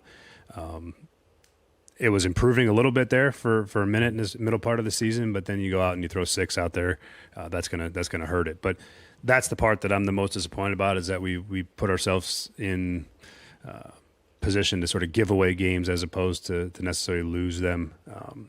And I think if you can rein in some of those turnovers or some of those games, you're going to put yourself in a good spot, and you might win a handful more of them than we have. But ultimately we haven't, and there's a lot of reasons for it. It's not just the turnovers, but a lot of things got to get better, starting with myself. So there's improvements got to be made, but I was optimistic that we had a chance to be a pretty competitive team, and that hasn't quite come to fruition this year. Thank you. That's Brian Callahan at the podium. We'll react to what he had to say about the quarterback situation and everything else coming up next.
It is 12:04. Good afternoon. I'm Lucas Panzica from the 104.5 The Zone Studios. The Titans fell to 3-11 Sunday with a 37-27 loss to the Bengals at Nissan Stadium. Titans plagued by turnovers, committing 6. Will Levis with 3 interceptions and a fumble before being benched in favor of Mason Rudolph. Brian Callahan met with the media just a few minutes ago, was asked about the quarterback situation moving forward into the final 3 games, and he said he will use the next couple of days to decide who the starting quarterback for the team will be this upcoming week as the Titans will travel to the Colts. Around the NFL, the Texans clinched the AFC South title Sunday, beating the Dolphins 20-12 and getting some help as the Colts lost to the Broncos 31-13. Tonight, a Monday Night Football doubleheader will wrap up Week 15. The Vikings host the Bears, 7 p.m. the kickoff. Vikings can clinch a playoff spot with a win, and the Raiders host the Falcons at 7:30. Both teams trying to end a losing skid. You can hear Falcons and Raiders right here on The Zone, courtesy of Westwood One. Coverage starts at 7. For all your foundation repairs and waterproofing needs,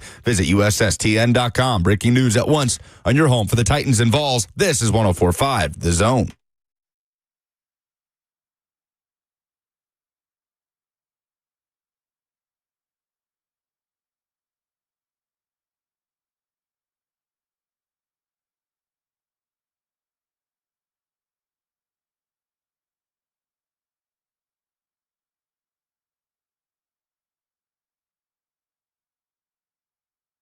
Final hour is upon us coming off that Brian Callahan press conference. I don't know about you, but that sounded like the end of Will Levis to me.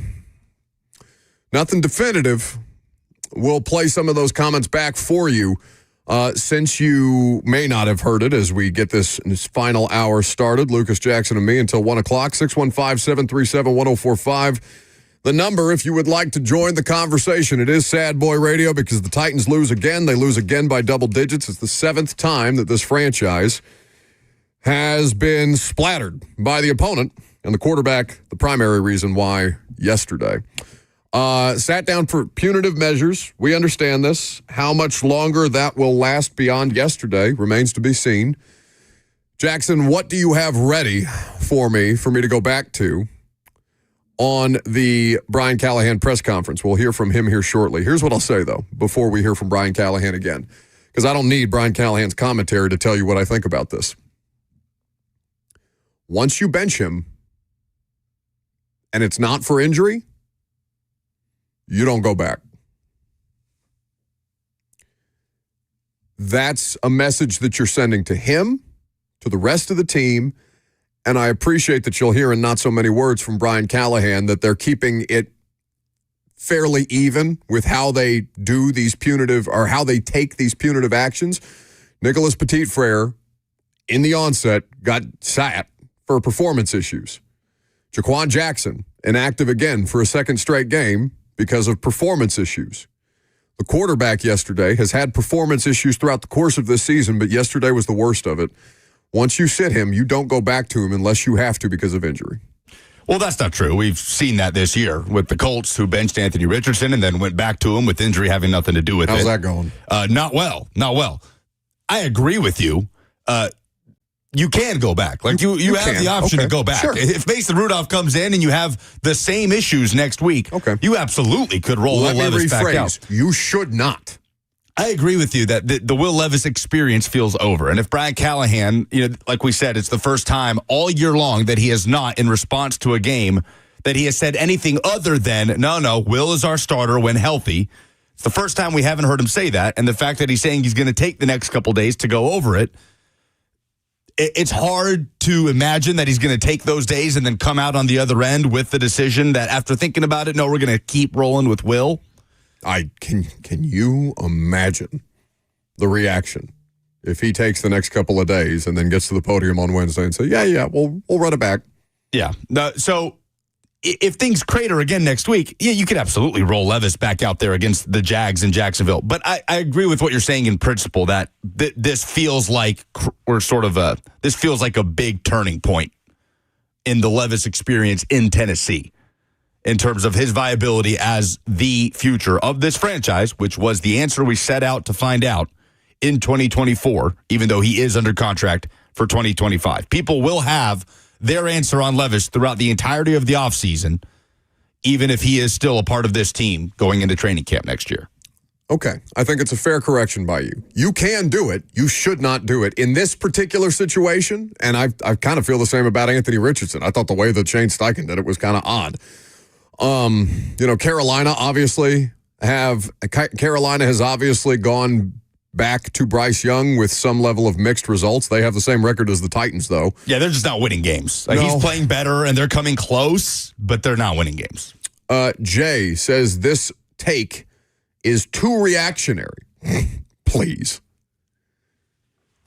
I'm too reactionary for saying that the quarterback should be sat for the remainder of the season because he had a nuclear moment after you thought that he was giving you just enough to go 1-5 in the 6 games that he's been back. And I know better than to judge a quarterback outright based on a team's record. I largely think records in the NFL are kind of silly based on the value that we assign them.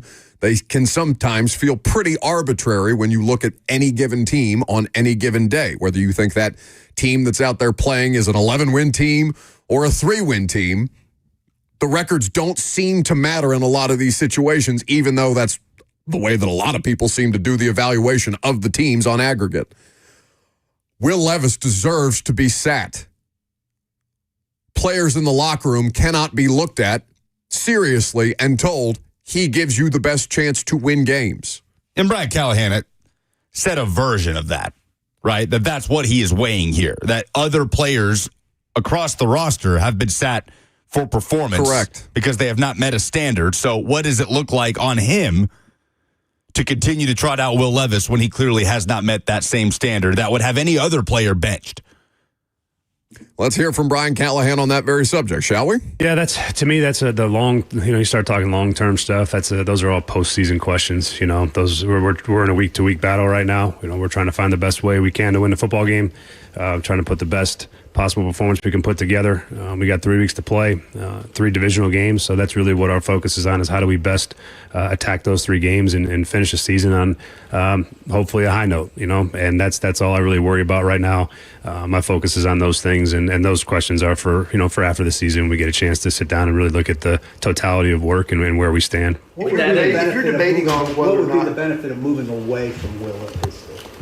I think there's the guys in the football team want to feel like we're all held to the same standard, and that's the biggest issue you face is there's a locker room component to all these things and a team component to it. So you try to do best by all players involved, and the guys getting ready to go play games on Sundays want to feel like we're going to put them in position to win, and that's ultimately where that's my job as a coach and our job as a coaching staff to do that. So as far as one singular player development versus all the other stuff, those things aren't what we're focused on right now. At the end of the day, we're trying to put together the best possible performances in 3 games left in this season, and then we'll move into the offseason part of it.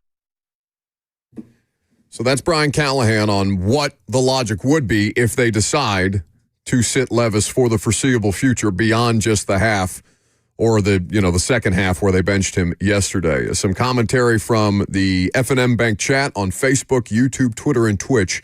AJ Parkinson saying in all caps, so I assume that means he's yelling at me, saying, what does sitting him accomplish? I don't know if you realize this, but you're not accomplishing anything this year of consequence.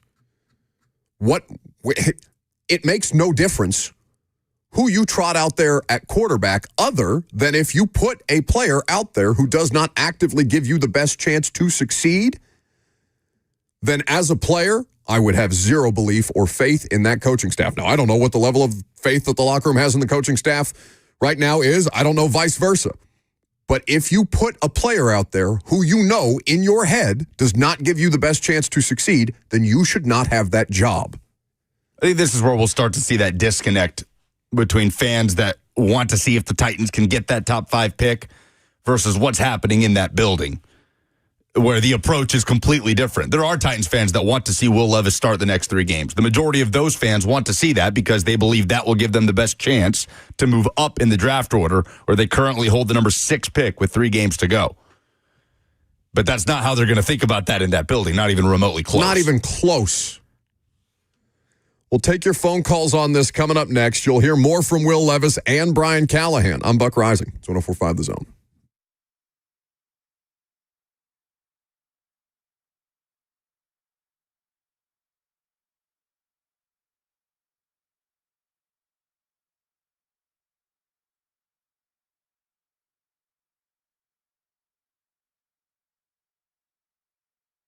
Will I have enough money when I retire? When should I start to draw from Social Security? If these questions keep you up at night, let me introduce you to a team that's there to keep you on the right track and guide you through it. That's Trajan Wealth. Trajan Wealth is Trajan Wealth. And they're not just any financial firm. They are your partners in securing your financial future. They are more than just a fiduciary firm. They are a family-owned, veteran-led team that puts your needs at the forefront. They're there to help you through all the different complicated questions that you may not necessarily have the answers to, or may just need a little help getting some guidance to keep you on that right track, because they have decades of experience specializing in retirement planning and wealth management, and they want to make that work for you. Trajan Wealth offers free consultations to help you develop your plan and your peace of mind. So call them today at 615-270-5000. That's 615-270-5000, or visit them online at TrajanWealth.com. Advisory services offered through Trajan Wealth, LLC, an SEC-registered investment advisor. This is a paid advertisement.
Welcome back to the show. We are fueled by Hattie B's Hot Chicken.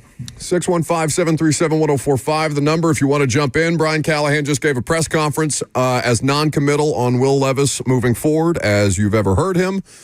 Beyond just benching him yesterday in the 37-27 loss to the Cincinnati Bengals, that's a pretty significant turn of events in the Will Levis saga. It makes me think that the experiment that they've, effed around and found out enough, and that yesterday was just kind of the cherry.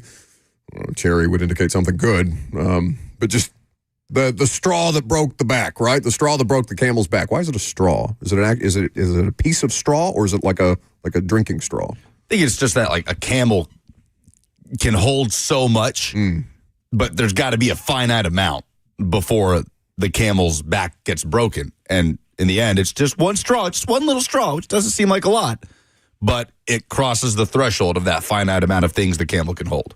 And I guess for the Titans, that was 6 turnovers in a game against the Bengals. So instead of just, the camel just kind of going down the way that camels do, you just flattened it. They dropped an anvil on the camel. They just dropped the damn piano on the poor camel. The camel is Tony Pollard. Tony Pollard been carrying this damn season on offense the whole way through, and you just crushed him with 6 turnovers. By the way, he had one too, so not completely immune from some criticism there for the best offensive player that the Titans have this year.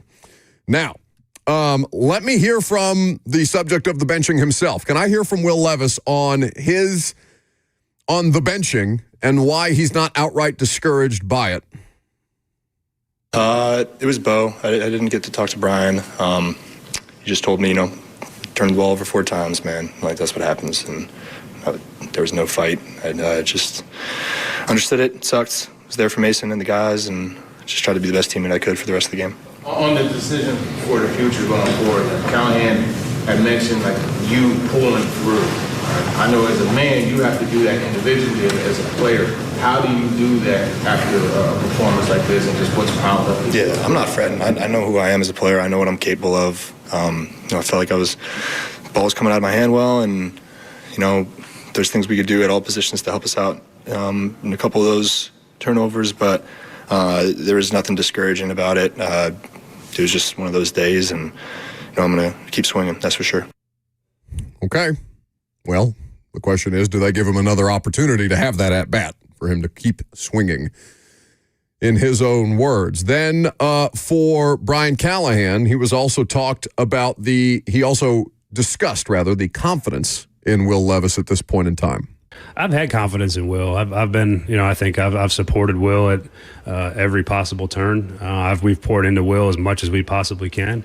And sometimes you have bad games, and those things happen. So I don't live and die by it, and I don't think that because you get pulled from a game that means that it's over for a player.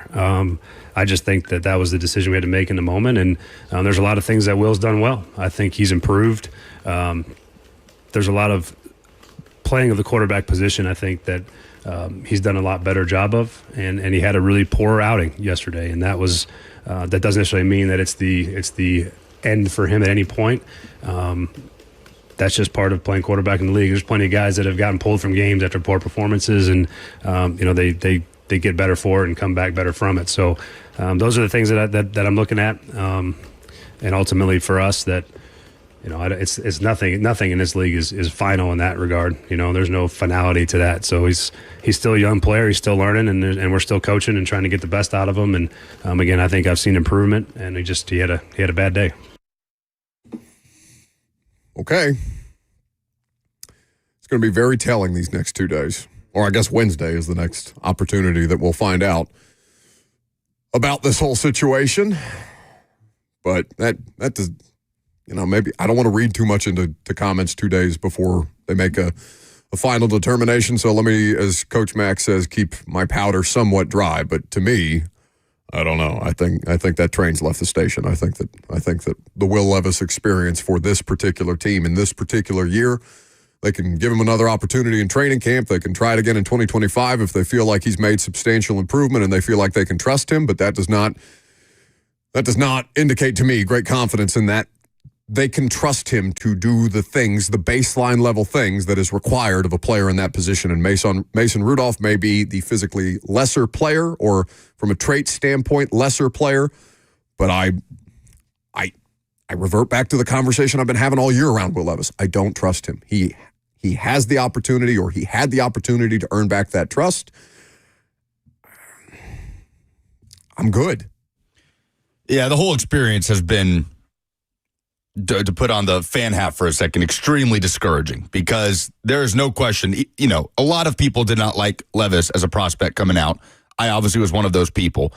But there was no question this year that the best case scenario for this team was for Will Levis to show enough for you to feel good about going into 2025 with him as the starting quarterback. That was the best case scenario. The worst case scenario is for the Titans, a team with a ton of needs all over the place already, adding the most important position in sports to that list of needs in a year that it is not ideal to be in desperate need of a quarterback. It's very diplomatic of you. With the draft class, with how free agency is kind of setting up, it is a bad year to be bad in the NFL, because there are a lot of bad teams that have similar problems that you do. Not all the bad teams need a quarterback. Some of the bad teams have a quarterback that they are already paying a ton of money.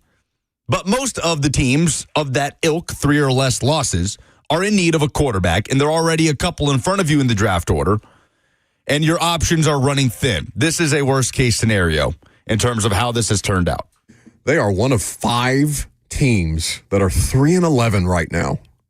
5. Yeah. And that's not even the 2 teams picking at the top. Yeah, there are it's 2 the Giants and the Raiders.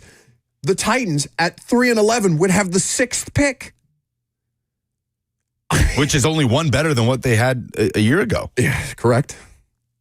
3 more weeks to determine that, but I don't know that the Patriots, the Jags, and the Panthers are capable of winning another game. Sure as hell, I don't think that this team is capable of winning another game, even though they have another game remaining against the Jags. So the fact that Jacksonville, that they lost the head-to-head to the Jags and still can't even get the better draft position than the Jags, who lost to the Jets yesterday, put up more of a fight than the Jags have, it felt like, all season long against a Jets team that somehow stumbled its way into a 4-10 record after the Week 15 results. But that's the thing that, honest to God, it concerns me the most about them. What's the fix? And we'll have so much time to talk about this, and I am not interested in doing draft discussions until I absolutely have to, because God knows we could have started it. The way the vein in my neck just popped when I heard that music. I know, I saw it. It was great. Well, the discussion of who the Titans bring in at quarterback next year is gonna expand beyond the draft. Oh, God, it has to. Yeah, we're going to be talking about every corner of player acquisition, whether it's free agency, a trade, just whatever option. Like I said, this is a bad situation. This is worst case scenario when you were coming into the year. And I do think there are a lot of people that wanted Levis to fail so that they could be right. There are probably those people out there. But if you are a Titans fan, this is not the place that you wanted to be in at the end of the year. You want to be in the alternate universe where Levis has taken a big leap and given you more than enough reason to believe he can be the guy in 2025. But that has not happened. And you find yourself needing a quarterback as much as anything. 615-737-1045, the number if you want to jump in. Let's go to Scott next. Hey, Buck and Lucas. I'm an Iowa State grad, so I got no Vol hate for Levis. I really wanted Levis to succeed. But being an Iowa State grad, I've watched Brock Purdy, Mr. Irrelevant in the 49ers. And I really have to question the overall evaluation of quarterback talent in the NFL because, wasn't he like 3rd or 4th in the string before he got called into service and found out that he was a good quarterback? Yeah, 3rd string, yeah. My second point is that with video game graphics and virtual reality goggles, I really can't believe that rookie quarterbacks can't train better in some kind of virtual reality. You attend practice, Buck, and is it ever really at full speed? does the quarterback ever really get hit? Oh, no. And here's the thing, Scott. They don't allow it. Our practice viewing opportunities are now stretch and individual period. They don't allow us to see practice once the regular season begins. Practices are only open for media during training camp. Yeah, so I'm looking. 17 hours of game experience. And what other job in the world do you expect a rookie to be good after literally 2 or 3 work days of experience? And, the college game just doesn't count that much, I don't think. It's just too different from the NFL. So those are my depressing observations on NFL quarterbacks right now. Thank you for the call, Scott. We appreciate it. Did you see Orlovsky on the VR stuff on NFL Live? Did you see those clips making the rounds? Yeah, of him breaking down a play with VR. And Dan, so he's got the virtual reality goggles on. He's got the pointer. He's diagnosing plays. He's moving defenders. He's showing you what the quarterback has to see and has to check to. Was Dan Orlovsky a good NFL quarterback? No. But he can see it as well as anybody, right? Yeah. He knows what it's supposed to be. It's the combination of the two. It's the acumen. It's the innate ability. Joe Burrow has an innate ability to diagnose what's going on, to isolate and eliminate throughout the course of a play, and to make the right decision 9 times out of 10. And even the one that he misses, you're shocked by because he's that good. It's the combination of the two that makes this position so hard to find because you have to take risks somewhere. Levis is for the draft position. I know you guys are going to probably yell at me about this, but at the time when they draft him, he's a risk worth taking. Yeah, in terms of positional value, yeah, for a guy that was expected to go in the top 10, on paper it is worth taking that guy at 33.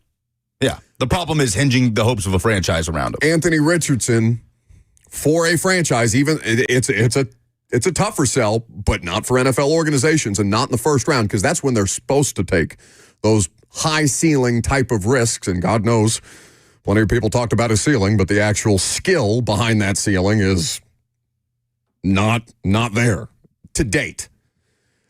NFL, they have to do it this way. There's too much investment in such an unscientific process. I wish there was a better way to determine the draft process, to determine talent evaluation. But it's 100 years plus of NFL football, and we still can't find 15 guys to play the position at a high level in any one given year. Like, how many quarterbacks do you actually feel good about? We can't find 32 of them to do this job well in the entire world. There are not 32 people in the places that we're mining for NFL quarterback play that can do this stuff well enough or at a satisfactory enough level to, keep fan bases from losing their minds and want to change quarterbacks every year, fire offensive coordinators every year.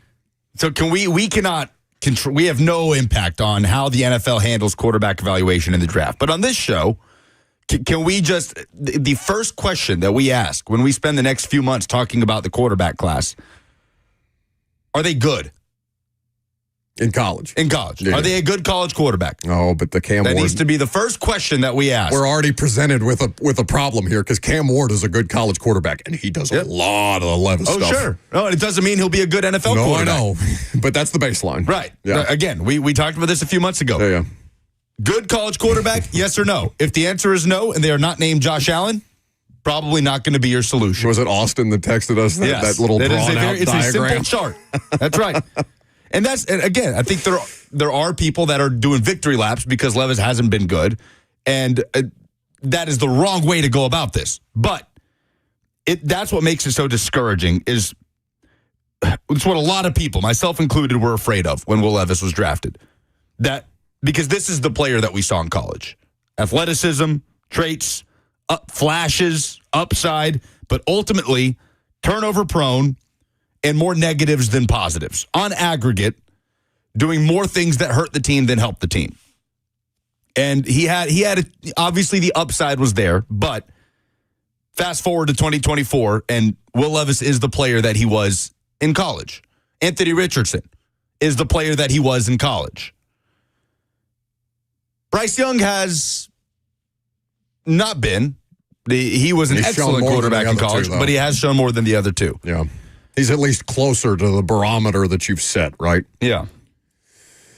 We're going to hear from Brian Callahan on why fans should trust in their process, even though the process has yet to yield results.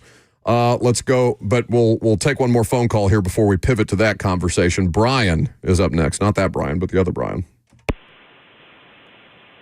Morning, guys. Hey.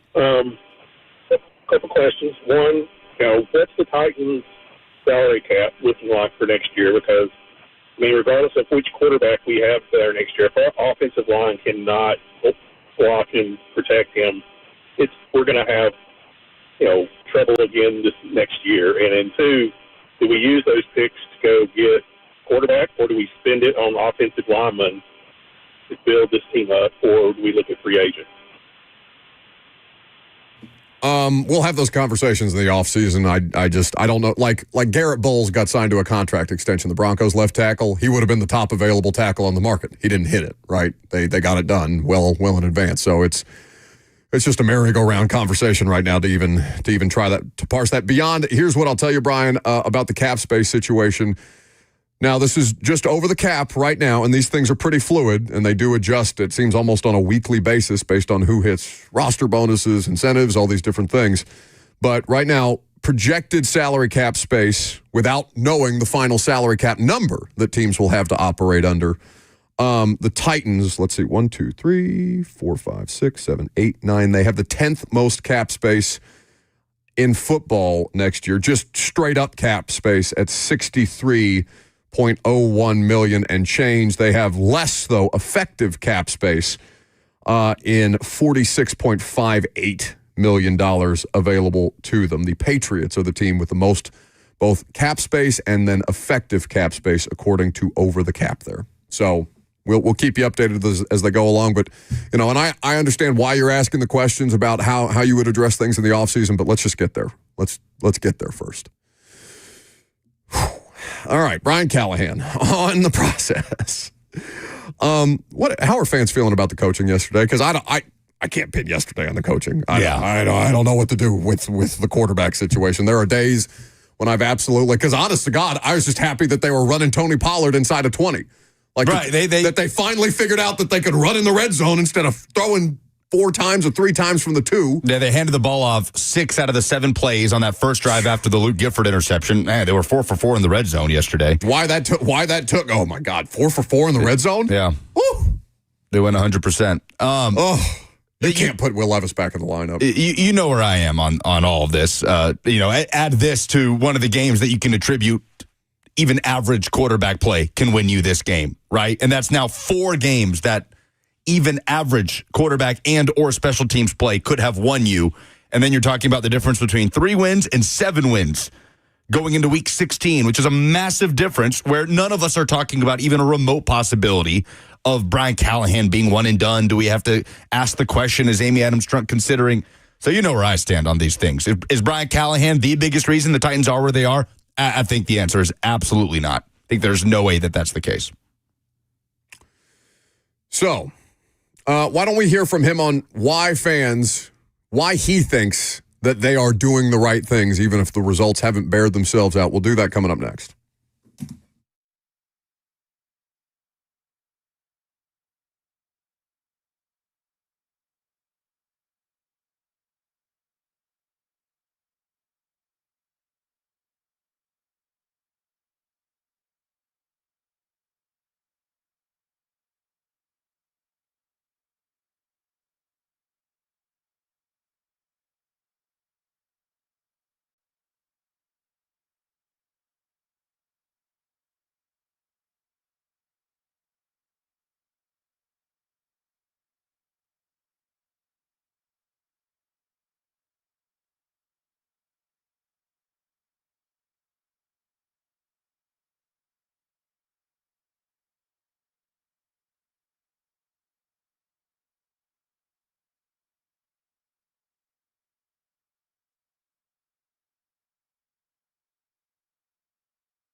You know what? I think everybody can do the tighten up, as this song indicates, other than the Titans. I don't think that they're capable of doing it anymore. They seem to have lost that trick from their bag.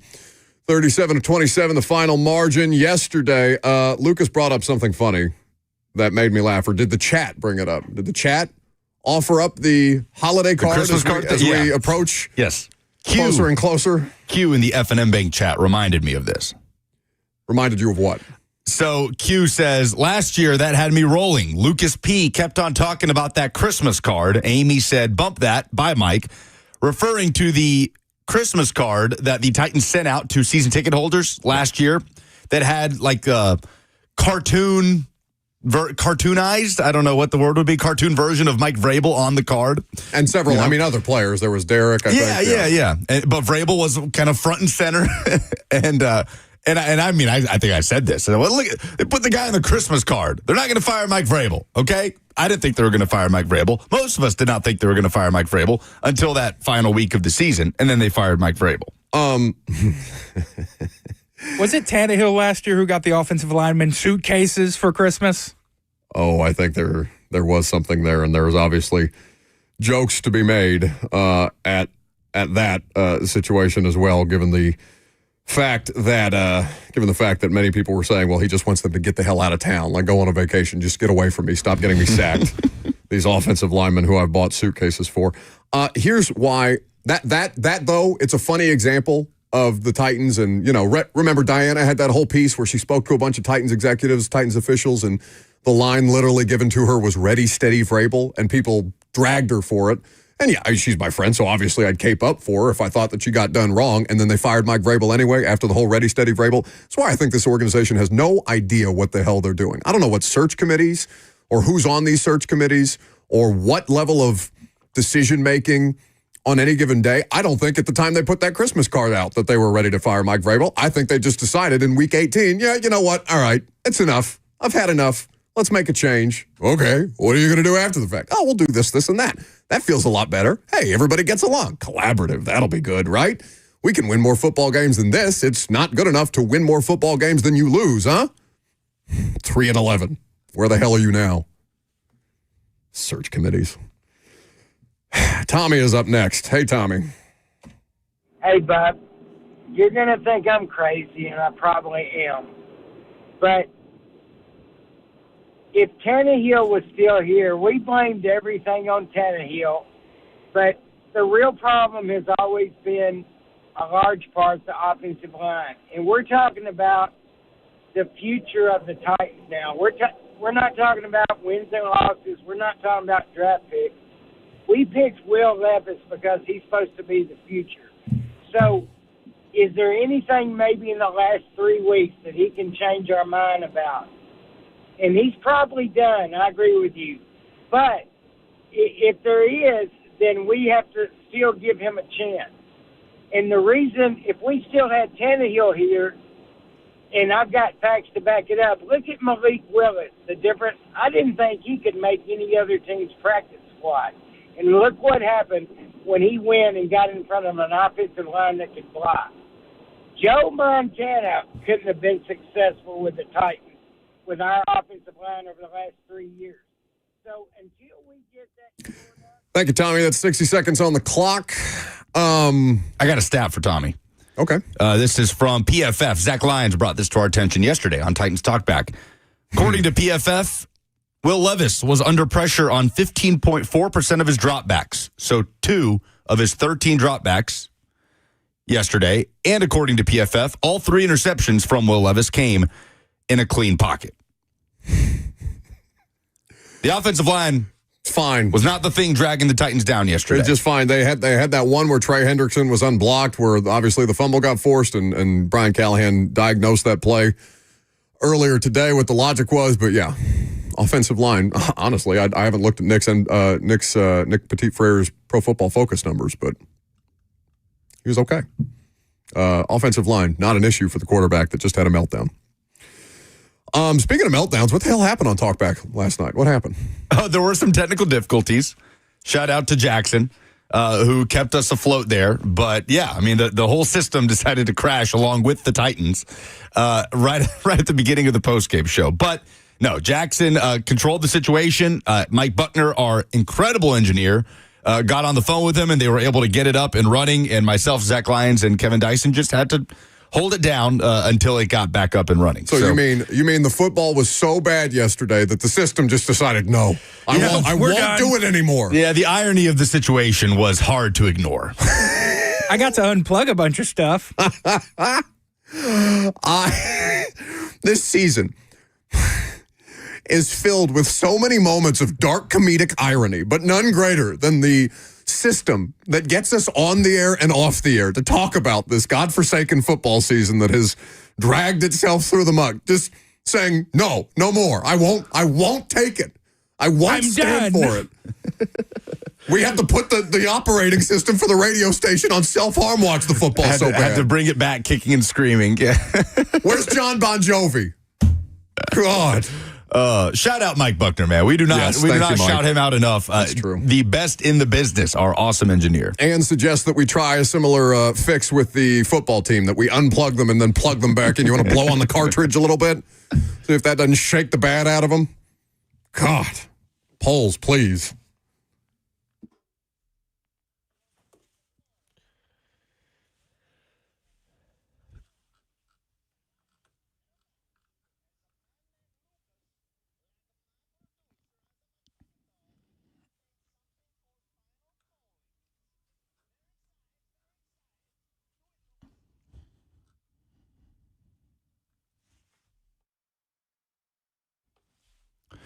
Presented by Two Rivers Ford, the South's most trusted Ford dealer.